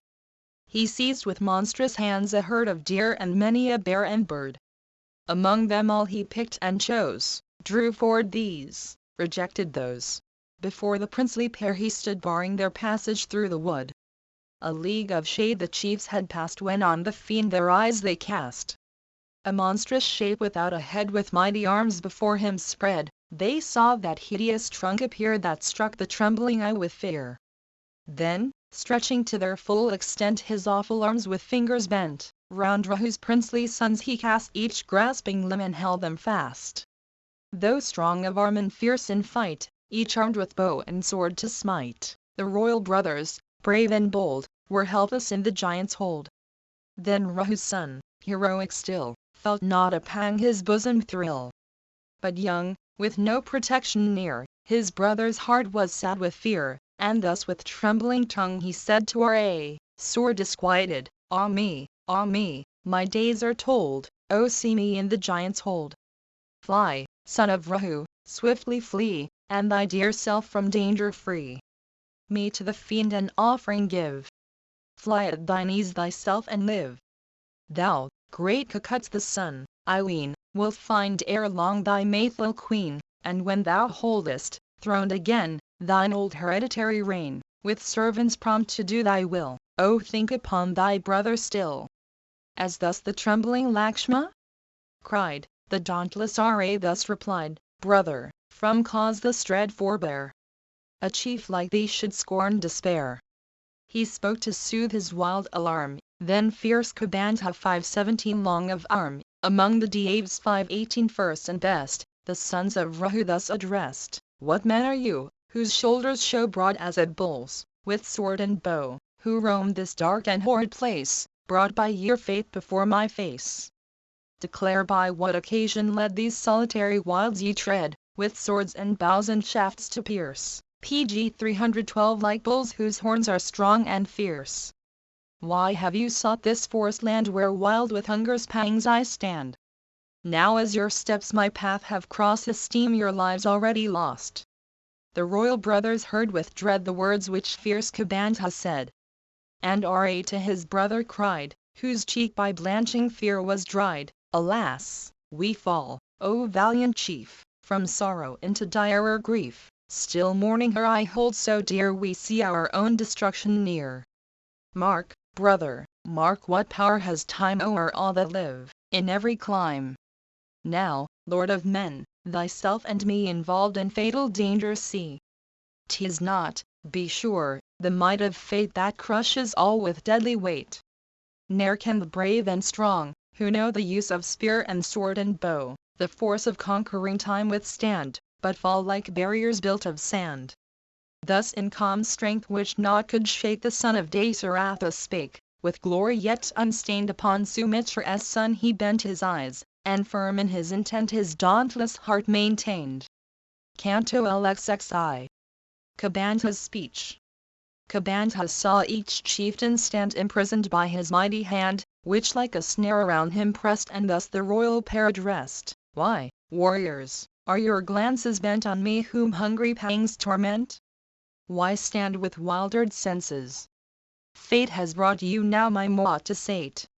When Lakshma heard, a while appalled, his ancient courage he recalled, and to his brother by his side with seasonable counsel cried, this vilest of the giant race will draw us to his side apace. Come, rouse thee. Let the vengeful sword smite off his arms, my honored lord. This awful giant, vast of size, on his huge strength of arm relies, and o'er the world victorious, thus with mighty force would slaughter us. But in cold blood to slay, O king, discredit on the brave would bring, as when some victim in the right shuns not the hand upraised to smite. The monstrous fiend, to anger stirred, the converse of the brothers heard. His horrid mouth he opened wide and drew the princes to his side. They, skilled due time and place to note, unsheathed their glittering swords and smote, till from the giant's shoulders they had hewn the mighty arms away. His truncheon falcon Ra plied and smote him on the better side, while valiant Lakshma on the left the arm that held him prison cleft. Then to the earth dismembered fell the monster with a hideous yell, and like a cloud's his deep roar went through earth and air and firmament. Then as the giant's blood flowed fast, on his cleft limbs his eye he cast, and called upon the princely pair their names and lineage to declare. Him then the noble Lakshma, blessed with fortune's favoring marks, addressed, and told the fiend his brother's name in the high blood of which he came. IKSHVU's heir here RA stands, illustrious through 100 lands. I, younger brother of the heir, O fiend, the name of Lakshma bear. His mother stole his realm away and drove him forth in woods to stray. Thus through the mighty forest he roamed with his royal wife and me. While glorious as a god he made his dwelling in the greenwood shade, some giant stole away his dame, and seeking her we hither came. But tell me who thou art, and why with headless trunk that towered so high, with flaming face beneath thy chest, thou liest crushed in wild unrest. He heard the words that Lakshma spoke, and memory in his breast awoke, recalling Indra's words to mind he spoke in gentle tones and kind. O welcome best of men, are ye whom, blessed by fate, this day I see. A blessing on each trenchant blade that low on earth these arms has laid. Thou, Lord of men, incline thine ear the story of my woe to hear, while I the rebel pride declare which doomed me to the form I wear. Canto LXXII Kubanta's tale. Lord of the mighty arm, of your A-shaped transcending thought I wore, and through the triple world extent my fame for might and valor went. PG 313 Scarce might the sun and moon on high, scarce Sakra, with my beauty vie. Then for a time this form I took, and the great world with trembling shook. The saints and forest shades who dwelt the terror of my presence felt. But once I stirred to furious rage great Sthasiras, glorious sage. Culling in woods as hermit food my hideous shape with fear he viewed. Then forth his words of anger burst that bade me live a thing accursed. Thou, whose delight is others' pain, this grisly form shalt still retain. Then when I prayed him to relent and fix some term of punishment, prayed that the curse at length might cease, he bade me thus expect release. Let Ra cleave thine arms away and on the pyre thy body lay, and then shalt thou, set free from doom, thine own fair shape once more assume. O Lakshma, hear my words, in me the world illustrious done you see. By Indra's curse, subdued in fight, I wear this form which scares the sight. By sternest penance long maintained the mighty Father's grace I gained. When length of days the God bestowed, with foolish pride my bosom glowed. My life, of lengthened years assured, I deemed from Sakra's might secured. Led by my senseless pride astray I challenged Indra to the fray. A flaming bolt with many a knot with his terrific arm he shot, and straight my head and thighs compressed were buried in my bulky chest. Deaf to each prayer and piteous call he sent me not to Wise Hall. Thy prayers and cries, he said, are vain, the Father's word must true remain. But how may lengthened life be spent by one the bolt has torn and rent? How can I live, I cried, unfed, with shattered face and thighs and head? As thus I spoke his grace to crave, arms each a league in length he gave, and opened in my chest beneath this mouth supplied with fearful teeth. So my huge arms I used to cast round woodland creatures as they passed, and fed within the forest here on lion, tiger, pard, and deer. Then Indra spake to soothe my grief, when Ra and his brother chief from thy huge bulk those arms shall cleave, then shall the skies thy soul receive. Disguised in this terrific shape I let no woodland thing escape, and still my longing soul was pleased whene'er my arms a victim seized, for in these arms I fondly thought would Ra's self at last be caught. Thus hoping, toiling many a day I yearned to cast my life away, and here, my Lord, thou standest now, blessings be thine. For none but thou could cleave my arms with trenchant stroke, true are the words the hermit spoke. Now let me, best of warriors, lend my counsel, and thy plans befriend, and aid thee with advice in turn if thou with fire my course wilt burn. As thus the mighty Danu prayed with offer of his friendly aid, while Lakshma gazed with anxious eye, the virtuous Ra made reply, Lakshma, and I through forest shade from Janus the while had strayed. When none was near her, Ra came and bore away my glorious dame, the giant's form and size unknown, I learn as yet his name alone. Not yet the power and might we know or dwelling of the monstrous foe. With none our helpless feet to guide we wander here by sorrow tried. Let pity move thee to requite our service in the funeral rite. Our hands shall bring the boughs that, dry where elephants have rent them, lie, then dig a pit, and light the fire to burn thee as the laws require. Do thou as meet of this declare who stole my spouse, his dwelling where. Oh, if thou can, I pray thee say, and let this grace our deeds repay. Danu had lent attentive ear the words which Ra spoke to hear, and thus, a speaker skilled and tried, to that great order replied, no heavenly lore my soul endows, naught know I of thy faithful spouse. Yet will I, when my shape I wear, him who will tell thee all declare.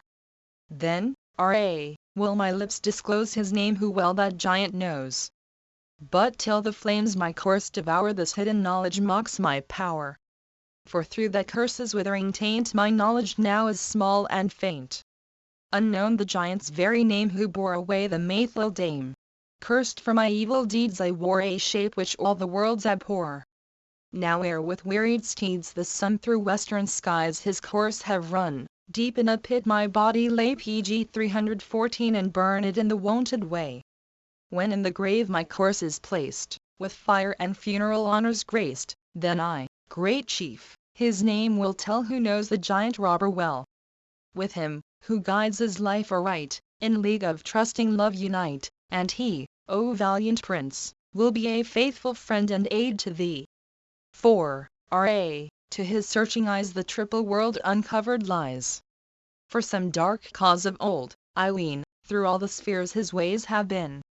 Canto LXXII. Kabanta's Counsel. The monster ceased, the princely pair heard great Kabanta's eager prayer. Within a mountain cave they sped, where kindled fire with care they fed. Then Lakshma, in his mighty hands brought ample store of lighted brands, and to a pile of logs applied the flame that ran from side to side. The spreading glow with gentle force consumed Kabanta's mighty course, till the unresting flames had drunk the marrow of the monstrous trunk, as balls of butter melt away amid the fires that o'er them play. Then from the pyre, like flame that glows undimmed by cloudy smoke, he rose, in garments pure of spot or speck, a heavenly wreath about his neck. Resplendent in his bright attire he sprang exultant from the pyre.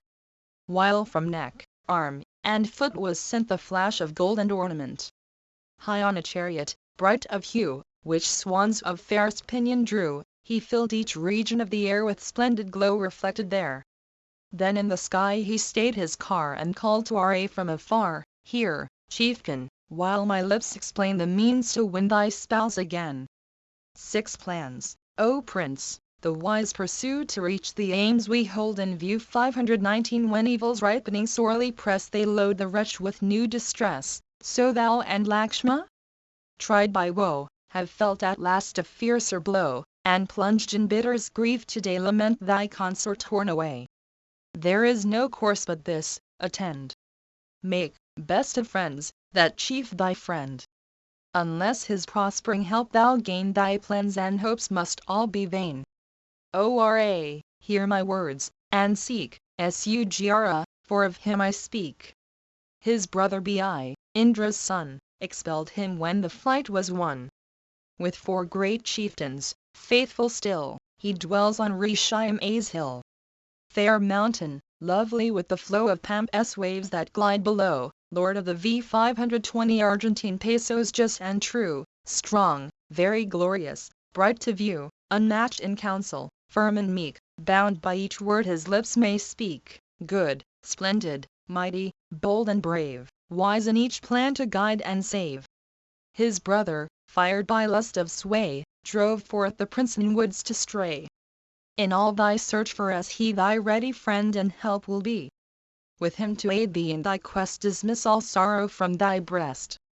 Time is a mighty power, and none his fixed decree can change or shun. So rich reward thy toil shall bless, and naught can stay thy sure success. Speed hence, O chief, without delay, to strong Sugr take thy way. This hour thy footsteps onward bend, and make that mighty prince thy friend. With him before the attesting flame in solemn truth alliance frame. Nor wilt thou, if thy heart be wise, Sugra, our king, despise. Of boundless strength, all shapes he wears, he hearkens to a suppliant's prayers, and, grateful for each kindly deed, will help and save in hour of need. And you, I ween, the power possess to aid his hopes and give redress. He, let his cause succeed or fail, will help you, and you must prevail. A banished prince, in fear and woe he roams where Pampas waters flow, true offspring of the Lord of Light expelled by Bi's conquering might. Go, Rahu's son, that chieftain seek who dwells on Rishima's peak. Before the flame thy weapons cast and bind the bonds of friendship fast. For, prince of all the Vr race, he in his wisdom knows each place where dwell the fierce gigantic brood who make the flesh of man their food. To him, O Rahu's son, to him naught in the world is dark or dim, where'er the mighty day god gleams resplendent with 1,000 beams. PG 315 He over rocky height and hill, through gloomy cave, by lake and rill, will with his VRs seek the prize, and tell thee where thy lady lies. And he will send great chieftains forth to east and west and south and north, to seek the distant spot where she all desolate laments for thee. He even in our A.'s halls would find thy gem of womankind.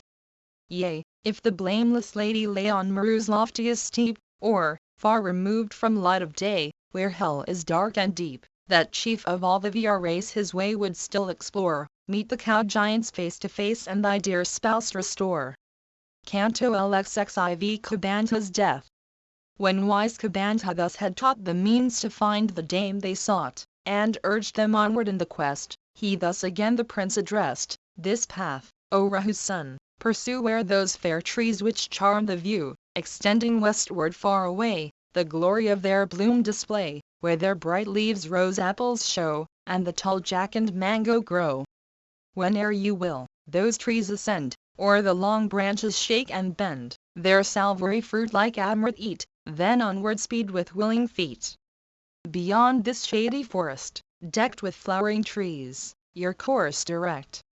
Another grove you then will find with every joy to take the mind, like Nandan with its charms displayed, or northern Kuru's blissful shade, where trees distill their balmy juice, and fruit through all the year produce. Where shades with seasons ever fair with Chaitratha may compare, where trees whose sprays with fruit are bowed rise like a mountain or a cloud.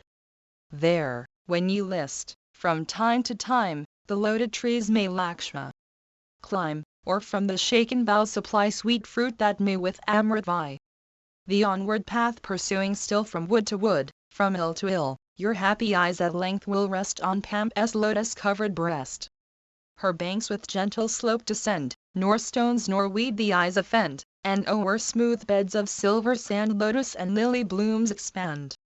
There swans and ducks and curlews play, and keen-eyed ospreys watch their prey, and from the limpid waves are heard glad notes of many a water-bird. Untaught a deadly foe to fear they fly not when a man is near, and fat as balls of butter they will, when you list, your hunger stay. Then Lakshma with his shafts will take the fish that swim the brook and lake, remove each bone and scale and fin, or strip away the speckled skin, and then on iron skewers broil for thy repast the savory spoil. Thou on a heap of flowers shalt rest and eat the meal his hands have dressed, there shalt thou lie on Pampas brink, and Lakshma's hand shall give thee drink, filling a lotus leaf with cool pure water from the crystal pool, to which the opening blooms have lent the riches of divinest scent. Beside thee at the close of day will Lakshma through the woodland stray, and show thee where the monkeys sleep in caves beneath the mountains steep. Loud voiced as bulls they forth will burst and seek the flood, oppressed by thirst. Then rest a while, their wants supplied, their well-fed bands on Pampas side. Thou roving there at eve shalt see rich clusters hang on shrub and tree, and Pam flushed with roseate glow, and at the view forget thy woe. There shalt thou mark with strange delight each loveliest flower that blooms by night, while lily buds that shrink from day their tender loveliness display. In that far wild no hand but thine those peerless flowers in wreaths shall twine, immortal in their changeless pride, ne'er fade those blooms and ne'er are dried. There erst on holy thoughts intent their days Matanga's pupils spent. Once for their master food they sought, and store of fruit and berries brought. Then as they labored through the dell from limb and brow the heat drops fell, then sprang and bloomed those wondrous trees, such holy power have devotees. Thus, from the hermit's heat drops sprung, their growth is ever fresh and young. There Savar is dwelling yet, who served each vanished anchoret. PG 316 Beneath the shade of holy boughs that ancient voters keeps her vows. Her happy eyes on thee will fall, O godlike prince, adored by all, and she, whose life is pure from sin, a blissful seat in heaven will win. But cross, O son of Rahu, o'er, and stand on Pamp's western shore. A tranquil hermitage that lies deep in the woods will meet thine eyes. No wandering elephants invade the stillness of that holy shade, but checked by Saint Matanga's power they spare each consecrated bower.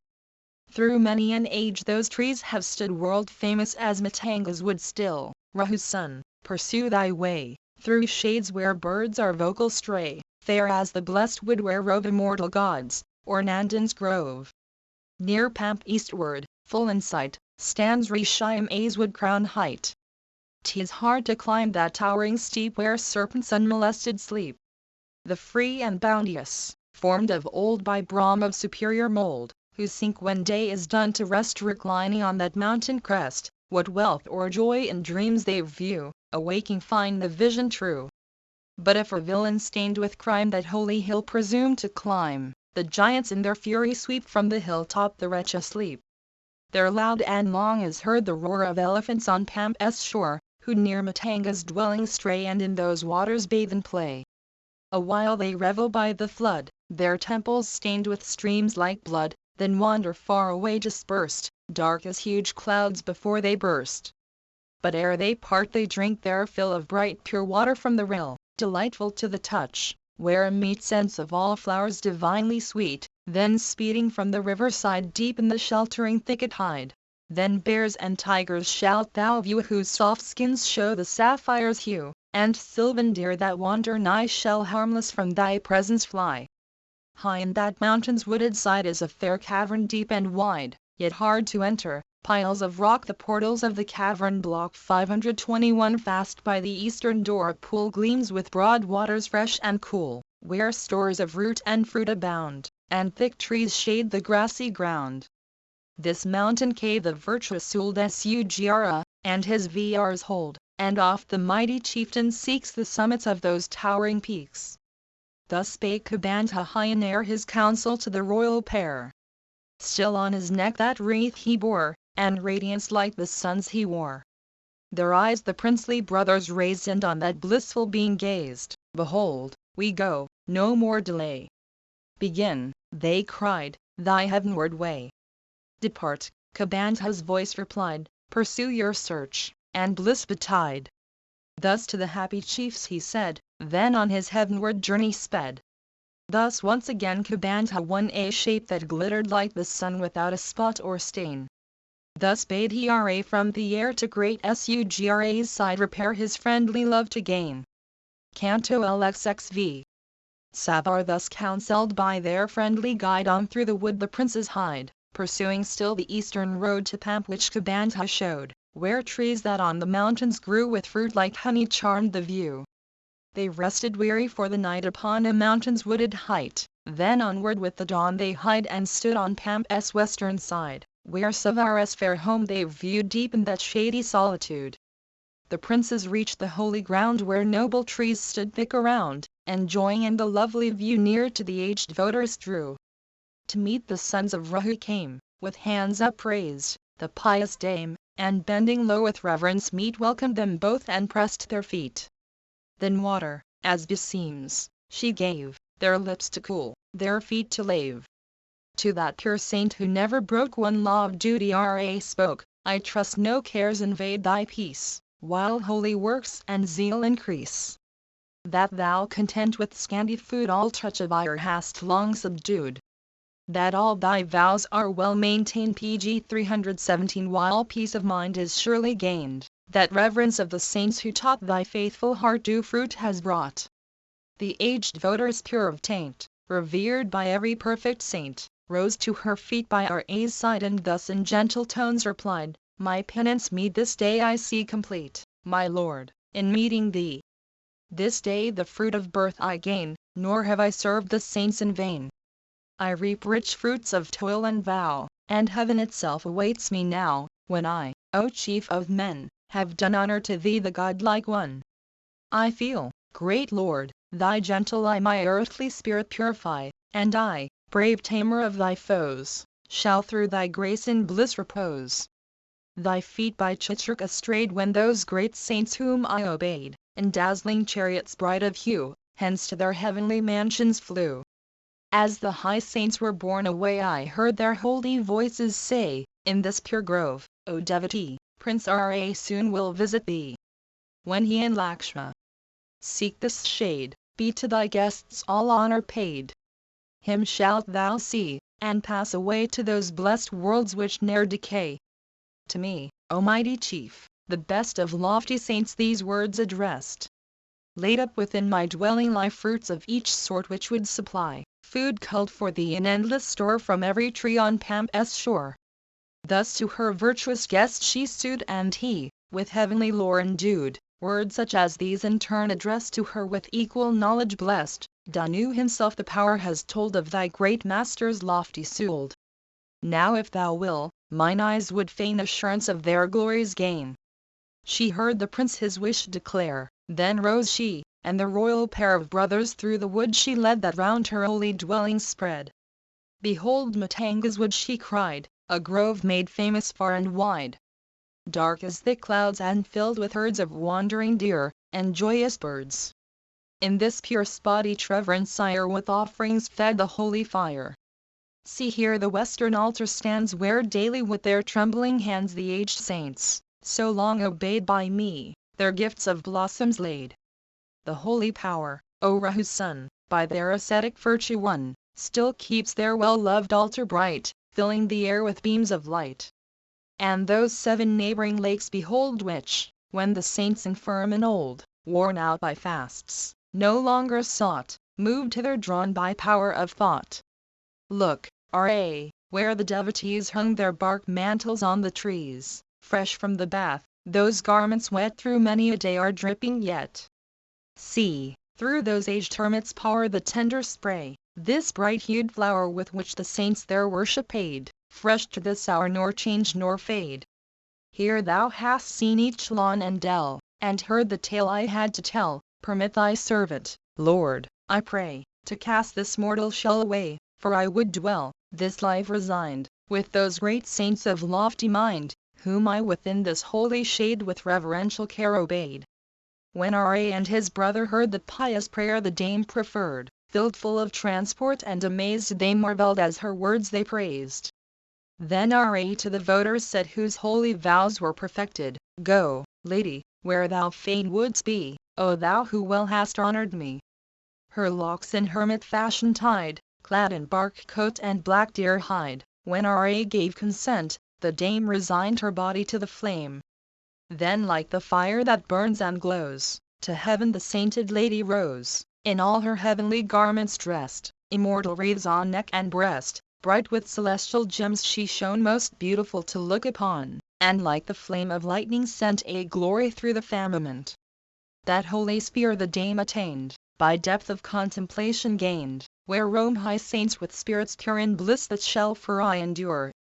Canto LXXVI Pampwan Savar had sought the skies and gained her splendid virtue's prize, Ra with Lakshma stayed to brood o'er the strange scenes their eyes had viewed. His mind upon those saints was bent, for power and might preeminent, and he to musing Lakshma spoke the thoughts that in his bosom woke. pg 318 Mine eyes this wondrous home have viewed of those great saints with souls subdued, where peaceful tigers dwell and birds, and deer abound in heedless herds. Our feet upon the banks have stood of those 7 lakes within the wood, where we have duly dipped, and paid libations to each royal shade. Forgotten now are thoughts of ill, and joyful hopes my bosom fill. Again my heart is light and gay, and grief and care have passed away. Come, brother, let us hasten where bright Pampas flood is fresh and fair, and towering in their beauty near Mount Rishima's heights appear, which, offspring of the Lord of Light, still fearing Bi's conquering might, with 4 brave chiefs of Vr race Sugr makes his dwelling place. I long with eager heart to find that leader of the Vr kind, for on that chief my hopes depend that this our quest have prosperous end. Thus Ra spoke, in battle tried, and thus Sumitra's son replied, Come, brother, come, and speed away, my spirit brooks no more delay. Thus spake Sumitra's son, and then forth from the grove the king of men with his dear brother by his side to Pampas' lucid waters hied. He gazed upon the woods where grew trees rich in flowers of every hue. From brake and dell on every side the curlew and the peacock cried, and flocks of screaming parrots made shrill music in the bloomy shade. His eager eyes, as on he went, on many a pool and tree were bent. Inflamed with love he journeyed on till a fair flood before him shone. He stood upon the water side which streams from distant hills supplied, Matanga's name that water bore, there bathed he from the shelving shore. Then, each on earnest thoughts intent, still farther on their way they went. But Ra's heart once more gave way beneath his grief and wild dismay. Before him lay the noble flood adorned with many a lotus bud. On its fair banks Asoka glowed, and all bright trees their blossoms showed. Green banks that silver waves confined with lovely groves were fringed and lined. The crystal waters in their flow showed level sands that gleamed below. There glittering fish and tortoise played, and bending trees gave pleasant shade. Their creepers on the branches hung with lover-like embraces clung. There gay Gandharvas loved to meet, and kinners sought the calm retreat. There wandering yakshas found delight, snake gods and rovers of the night. Cool were the pleasant waters, gay each tree with creeper, flower, and spray. There flushed the lotus darkly red, here their white glory lilies spread, here sweet buds show their tints of blue, so carpets gleam with many a hue. A grove of mangoes blossomed nigh, echoing with the peacock's cry.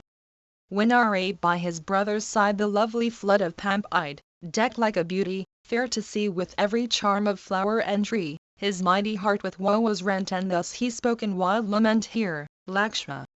On this beauteous shore, stands, dyed with tints of many an hour, the mountain Rishima bright with flowery trees that crown each height. Sprung from the chief who, famed of yore, the name of Riksharjas bore, Sugra, chieftain strong and dread, dwells on that mountain's towering head. Go to him, best of men, and seek that prince of Vrs on the peak. I cannot longer brook my pain, or, as lost, my life retain. Thus by the pangs of love distressed, his thoughts on us spent, his faithful brother he addressed, and cried in wild lament. He reached the lovely ground that lay on Pampas' wooded side, and told in anguish and dismay, the grief he could not hide. With listless footsteps faint and slow his way the chief pursued, till Pamp with her glorious show of flowering woods he viewed. Through shades where every bird was found the prince with Lakshma passed, and Pamp with her groves around burst on his eyes at last. Pg 319 Book 4 Canto Ira's Lament. The princes stood by Pampas' side 522 which blooming lilies glorified. With troubled heart and sense o'erthrown their Ra made his piteous moan. As the fair flood before him lay the reason of the chief gave way, and tender thoughts within him woke, as to Sumitra's son he spoke, how lovely Pampas' waters show, where streams of lucid crystal flow. What glorious trees o'erhang the flood which blooms of opening lotus stud. Look on the banks of Pamp where thick groves extend divinely fair, and piles of trees, like hills in size, lift their proud summits to the skies. But thought of Bhart's 523 pain and toil, and my dear spouse the giant's spoil, afflict my tortured heart and press my spirit down with heaviness. Still fair to me though sunk in woe bright Pamp and her forest show, where cool fresh waters charm the sight, and flowers of every hue are bright. The lotuses in close array their passing loveliness display, and pardon tiger, deer and snake haunt every glade and dell and brake. Those grassy spots display the hue of topazes and sapphirish blue, and, gay with flowers of every dye, with richly broidered housings vie. What loads of bloom the high trees crown, or weigh the bending branches down, and creepers tipped with bud and flower each spray and loaded limb o'erpower. Now cool delicious breezes blow, and kindle love's voluptuous glow, when balmy sweetness fills the air, and fruit and flowers and trees are fair. Those waving woods, that shine with bloom, each varied tint in turn assume. Like laboring clouds they poured their showers and rain o'er ever-changing flowers. Behold, those forest trees, that stand high upon rock and table-land, as the cool gales their branches bend, their floating blossoms downward send. See, Lakshma, how the breezes play with every floweret on the spray, and sport in merry guise with all the fallen blooms and those that fall. See, brother, where the merry breeze shakes the gay boughs of flowery trees, disturbed amid their toil a throng of bees pursue him, loud in song. The Coes, 524 mad with sweet delight, the bending trees to dance invite. And in its joy the wild wind sings as from the mountain cave he springs. On speed the gales in rapid course, and bend the woods beneath their force, till every branch and spray they bind in many a tangled knot entwined. What balmy sweets those gales dispense with cool and sacred influence! Fatigue and trouble vanish, such the magic of their gentle touch. Hark, when the gale the boughs has bent in woods of honey redolent, through all their quivering sprays the trees are vocal with the murmuring bees. The hills with towering summits rise, and with their beauty charm the eyes, gay with the giant trees which bright with blossom spring from every height, and as the soft wind gently sways the clustering blooms that load the sprays, the very trees break forth and sing with startled wild bees murmuring. Thine eyes to yonder cassia's 525 turn whose glorious clusters glow and burn. PG 320 Those trees in yellow robes behold, like giants decked with burnished gold. Ah me, Sumitra's son, the spring dear to sweet birds who love and sing, wakes in my lonely breast the flame of sorrow as I mourn my dame. Love strikes me through with darts of fire, and wakes in vain the sweet desire. Hark, the loud coe swells his throat, and mocks me with his joyful note. I hear the happy wild cock call beside the shady waterfall. His cry of joy afflicts my breast by love's absorbing might possessed. My darling from our cottage heard one morn in spring this shrill-toned bird, and called me in her joy to hear the happy cry that charmed her ear. See, birds of every varied voice around us in the woods rejoice, on creeper, shrub, and plant alight, or wing from tree to tree their flight.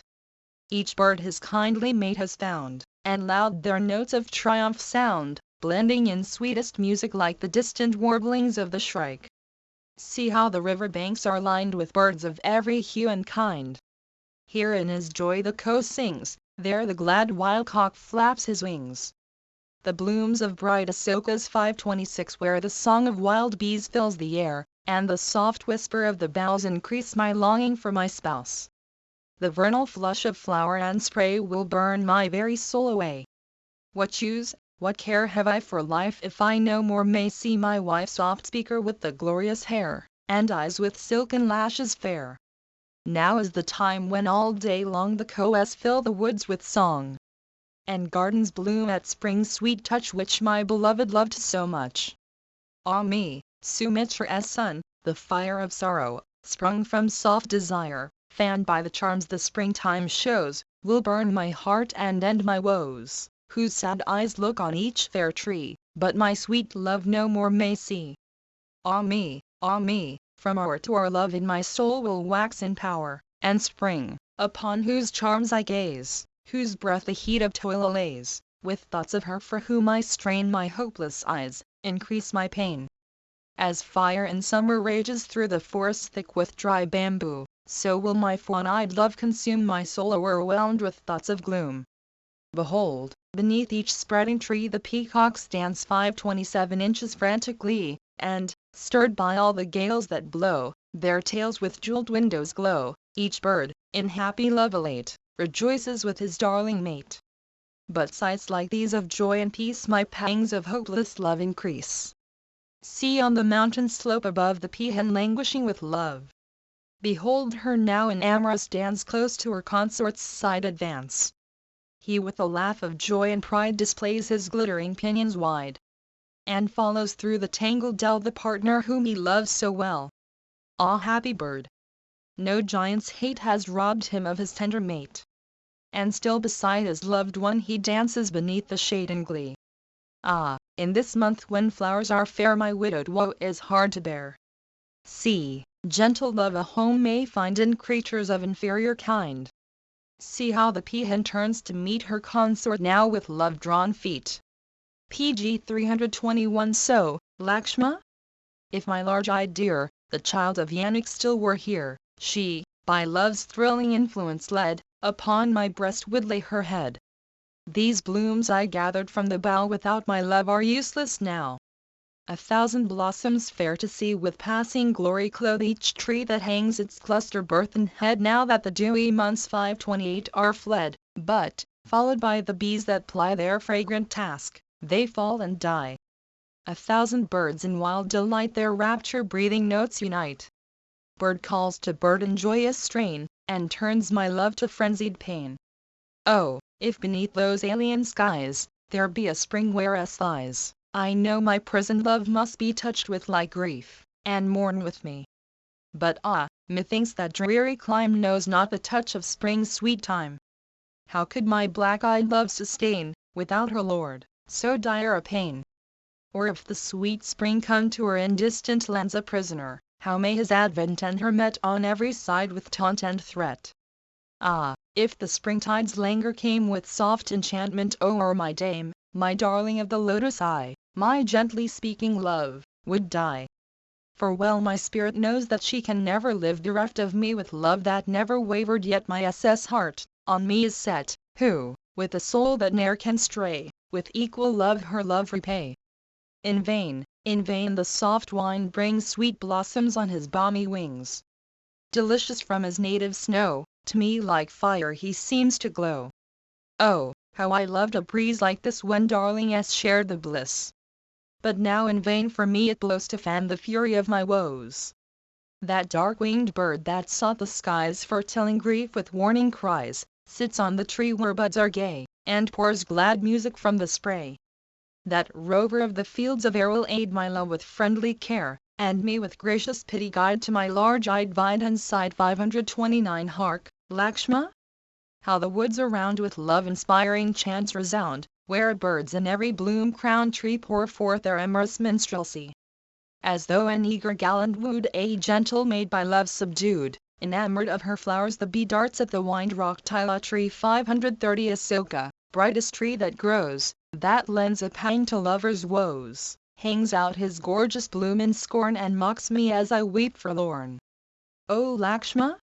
Turn thine eye and see each blossom-laden mango tree, like a young lover gaily dressed whom fond desire forbids to rest. Look, son of Queen Sumitra, through the forest glades of varied hue, where blooms are bright and grasses green the kinners 531 with their loves are seen. See, brother, see where sweet and bright those crimson lilies charm the sight, and o'er the flood a radiance throw fair as the morning's rose-eve glow. See, pamp most divinely sweet, the swans and mallards' loved retreat, shows her glad waters bright and clear, where lotuses their heads uprear from the pure wave, and charm the view with mingled tints of red and blue. Each like the morning's early beams reflected in the crystal gleams. And bees on their sweet toil intent weigh down each tender filament. There with gay lawns the wood proceeds. Their wildfowl sport amid the reeds, their raw deer stand upon the brink, and elephants descend to drink. The rippling waves which winds make fleet against the bending lilies beat, and opening bud and flower and stem gleam with the drops that hang on them. Life has no pleasure left for me while my dear queen I may not see, PG 322 Who loved so well those blooms that vie with the full splendor of her eye? O tyrant love, who will not let my bosom for 1 hour forget the lost one whom I yearn to meet, whose words were ever kind and sweet.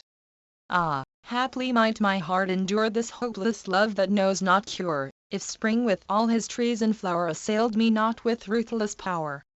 Each lovely scene, each sound and sight wherein, with her, I found delight, has lost the charm so sweet of yore, and glads my widowed heart no more. On lotus buds I seem to gaze, or blooms that deck Paula 532 sprays. 533 But to my tortured memory rise the glories of my darling's eyes. Cool breezes through the forest stray gathering odors on their way, enriched with all the rifled scent of lotus flower and filament.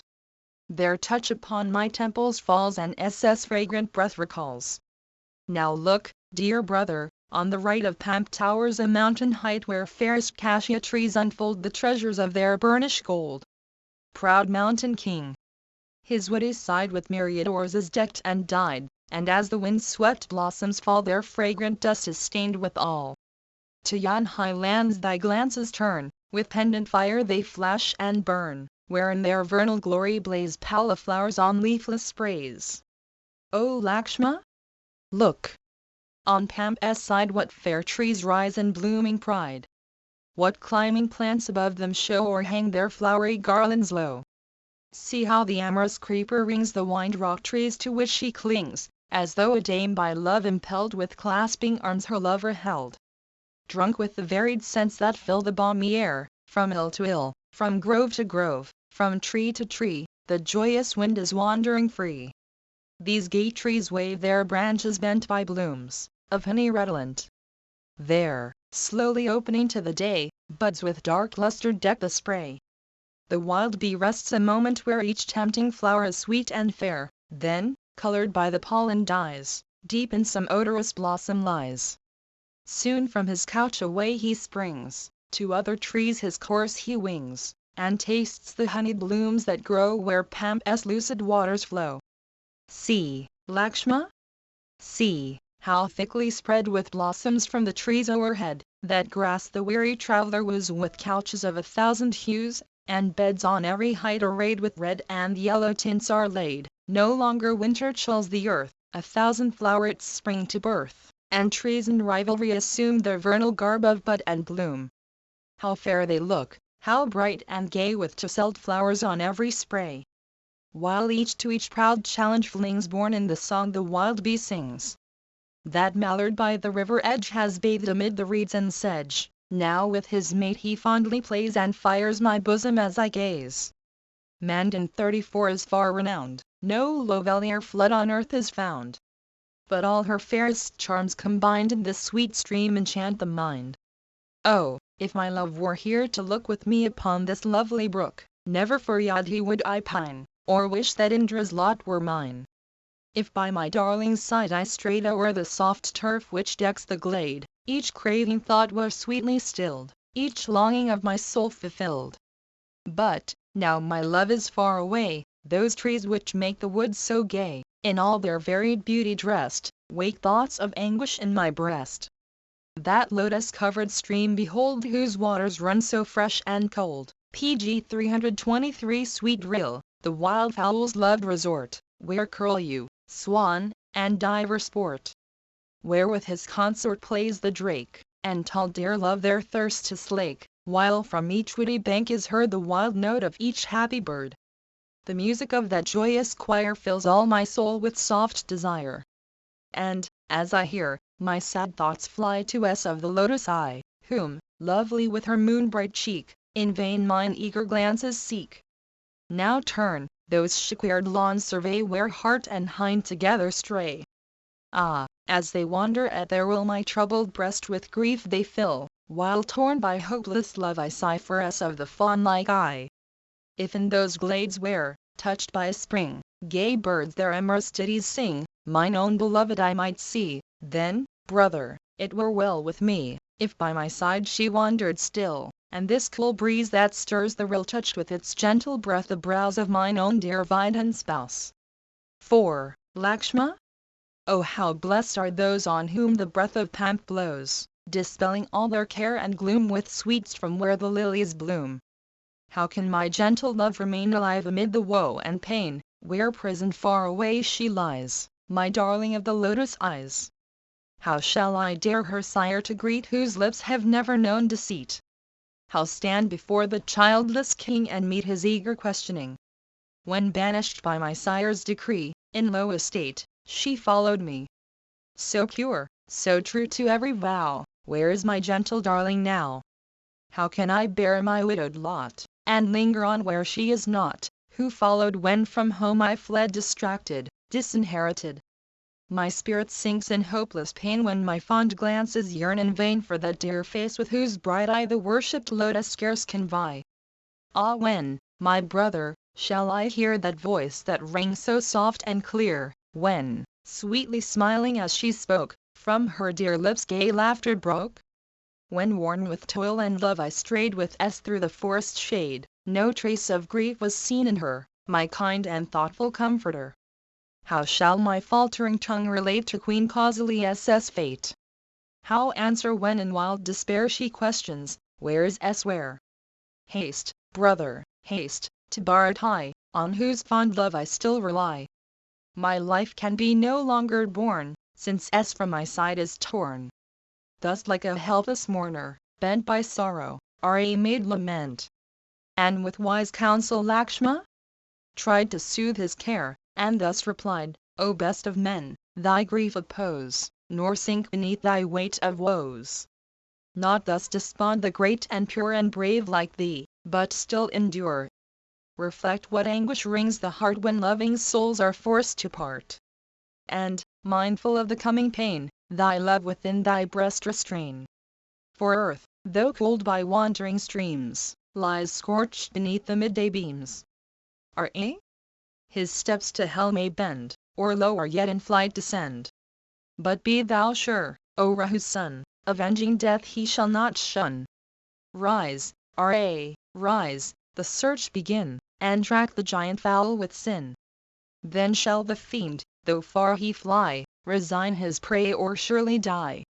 Yea, though the trembling monster hide with close to Ditti's 535 side, e'en there, unless he yield the prize, slain by this wrathful hand he dies. Thy heart with strength and courage stay, and cast this weakling mood away. Our fainting hopes in vain revive unless with firm resolve we strive. The zeal that fires the toiler's breast mid earthly powers is first and best. Zeal every check and bar defies, and wins at length the loftiest prize. In woe and danger, toil and care, zeal never yields to weak despair. With zealous heart thy task begin, and thou once more thy spouse shalt win. Cast fruitless sorrow from thy soul, nor let this love thy heart control. Forget not all thy sacred lore, but be thy noble self once more. He heard, his bosom rent by grief, the counsel of his brother chief. Crushed in his heart the maddening pain, and rose resolved and strong again. Then forth upon his journey went the hero on his task intent, nor thought of Pamp's lovely brook, pg 324 or trees which murmuring breezes shook, though on dark woods his glances fell, on waterfall and cave and dell. And still by many a care distressed the son of Rahu onward pressed. As some wild elephant elate moves through the woods in pride, so Lakshma with majestic gait strode by his brother's side. He, for his lofty spirit famed, admonished and consoled, showed Rahu's son what duty claimed, and bade his heart be bold. Then as the brothers strode apace to reach Shima's height, the sovereign of the Vras 536 was troubled at the sight. As on the lofty hill he strayed he saw the chiefs draw near, awhile their glorious forms surveyed, and mused in restless fear. His slow majestic step he stayed and gazed upon the pair. And all his spirit sank dismayed by fear too great to bear. When in their glorious might the best of royal chiefs came nigh, the Vras in their wild unrest prepared to turn and fly. They sought the hermit's sacred home 537 for peace and bliss ordained, and there, where Vras love to roam, a sure asylum gained. Canto 2 Sugra's Alarm. Sugr moved by wondering all the high-souled sons of Rahu saw, in all their glorious arms arrayed. And grief upon his spirit weighed. To every quarter of the sky he turned in fear his anxious eye, and roving still from spot to spot with troubled steps he rested not. He durst not, as he viewed the pair, resolve to stand and meet them there. And drooping cheer and quailing breast the terror of the chief confessed. While the great fear his bosom shook, brief counsel with his lords he took. Each gain and danger closely scanned, what hope and flight, what power to stand, while doubt and fear his bosom rent, on Rahu's sons his eyes he bent, and with a spirit ill at ease addressed his lords in words like these. Those chiefs with wandering steps invade the shelter of our pathless shade, and hither come in fair disguise of hermit garb as Bi's spies. Each lord beheld with troubled heart those masters of the bowman's art, and left the mountain side to seek sure refuge on the loftier peak. The Vr chief in rapid flight found shelter on a towering height, and all the band with one accord were closely gathered round their lord. Their course the same, with desperate leap each made his way from steep to steep, and speeding on in wild career filled every height with sudden fear. Each heart was struck with mortal dread, as on their course the Vrs sped, while trees that crowned the steep were bent and crushed beneath them as they went. As in their eager flight they pressed for safety to each mountain crest, the wild confusion struck with fear tiger and cat and wandering deer. The lords who watched Sugr Azul were gathered on the royal hill, and all with reverent hands upraised upon their king and leader gazed. Sugr feared some evil planned, some train prepared by Bi's hand. But, skilled in words that charm and teach, thus Hanum 538 began his speech, dismiss thine idle fear, nor dread the power of Bi here. For this is Malaya's glorious hill 539 where Bi's might can work no ill. I look around but nowhere see the hated foe who made thee flee, fell Bi, fierce in form and face, then fear not, lord of Vr race. Alas, in thee I clearly find the weakness of the Vr kind, PG 325 that loves from thought to range, fix no belief and welcome change. Mark well each hint and sign and scan, discreet and wise, thine every plan. How may a king, with sense denied, the subjects of his scepter guide?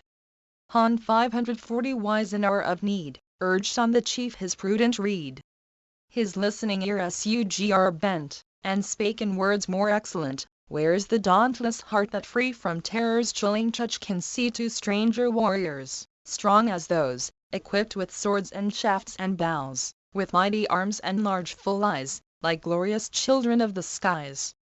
Bi my foe, I ween, has sent these chiefs to aid his dark intent. Hence doubt and fear disturb me still, for thousands serve a monarch's will, in borrowed garb they come, and those who walk disguised are counted foes. With secret thoughts they watch their time, and wound fond hearts that fear no crime. My foe in state affairs is wise, and prudent kings have searching eyes. By other hands they strike the foe, by meaner tools the truth they know. Now to those stranger warriors turn, and, less than king, their purpose learn. Mark well the trick and look of each. Observe his form and note his speech. With care their mood and temper sound, and, if their minds be friendly found, with courteous looks and words begin their confidence and love to win. Then as my friend and envoy speak, and question what the strangers seek. Ask why equipped with shaft and bow through this wild maze of wood they go. If they, O chief, at first appear pure of all guile, in heart sincere, detect in speech and look the sin and treachery that lurk within. He spoke, the wine god's son obeyed. With ready zeal he sought the shade, and reached with hasty steps the wood where Rahu's son and Lakshma stood. 541 Canto 3 Hanuma's speech. The envoy in his faithful breast pondered Sugra's high behest. From Rishima's peak he hied and placed him by the prince's side.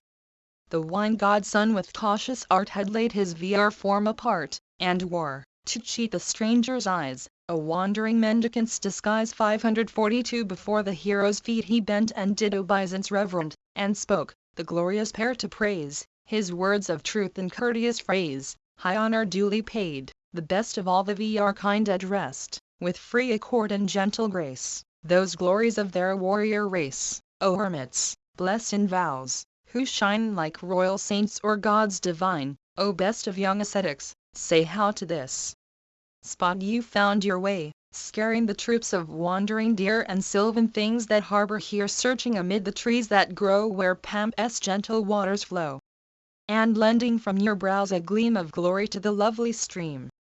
Who are you, say, so brave and fair, clad in the bark which hermits wear? I see you heave the frequent sigh, I see the deer before you fly, while you, for strength and valor dread, the earth, like lordly lions, tread, each bearing in his hand a bow, like Indra's own, to slay the foe. With the grand paces of a bull, so bright and young and beautiful, the mighty arms you raise appear like trunks which elephants uprear, and as you move this mountain king 543 is glorious with the light you bring. How have you reached, like gods in face, best lords of earth, this lonely place? PG 326 with tresses coiled in hermit guise, 544 and splendors of those lotus eyes. As gods who leave their heavenly sphere, alike your beauteous forms appear. The lords of day and night 545 might thus stray from the skies to visit us.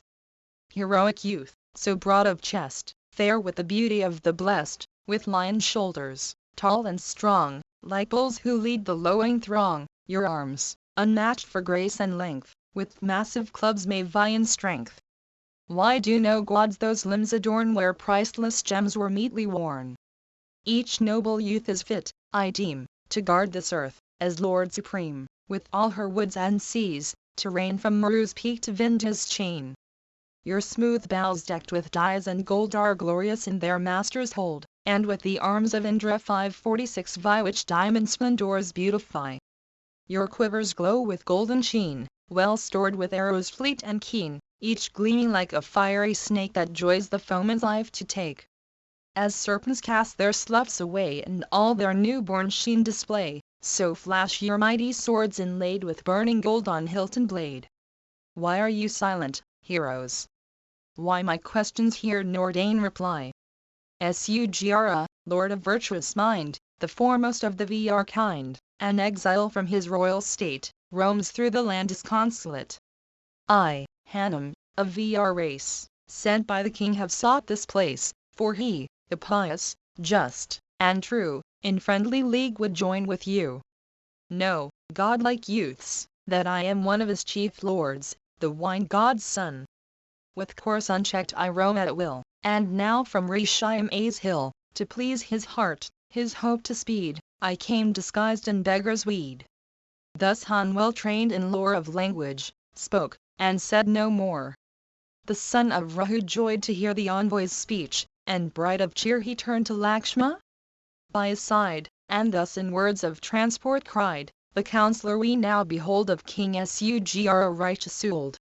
His face I long have yearned to see, and now his envoy comes to me with sweetest words and courteous phrase answer this mighty lord who slays his foeman, by Sugra sent, this 5R chief most eloquent. For one whose words so sweetly flow the whole Rig Veda 547 needs must know, and in his well-trained memory store the Yajush and the Essence lore. He must have bent his faithful ear all grammar's varied rules to hear. For his long speech how well he spoke! In all its length no rule he broke. In eye, on brow, in all his face the keenest look no guile could trace. No change of hue, no pose of limb gave sign that aught was false in him. Concise, unfaltering, sweet and clear, without a word to pain the ear. From chest to throat, nor high nor low, his accents came in measured flow. How well he spoke with perfect art, that wondrous speech that charmed the heart, with finest skill and order graced in words that knew nor pause nor haste. That speech, with consonants that sprang from the three seats of uttering, 548 would charm the spirit of a foe whose sword is raised for mortal blow.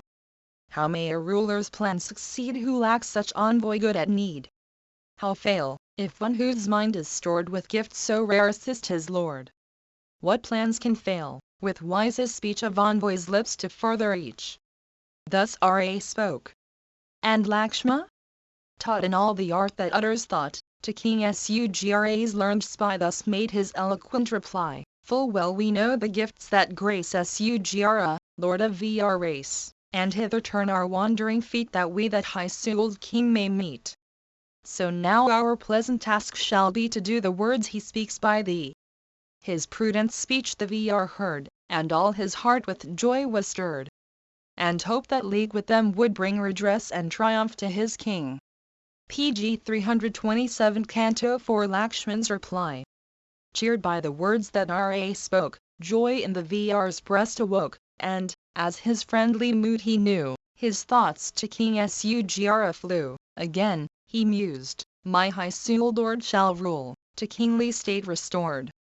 Since one so mighty comes to save, and freely gives the help we crave. Then joyous Hanum, the best of all the Vr kind, addressed these words to Ra, trained of yore in all the arts of speaker's lore. 549. Why do your feet this forest tread by sylvan life inhabited, this awful maze of tree and thorn which Pampas flowering groves adorn?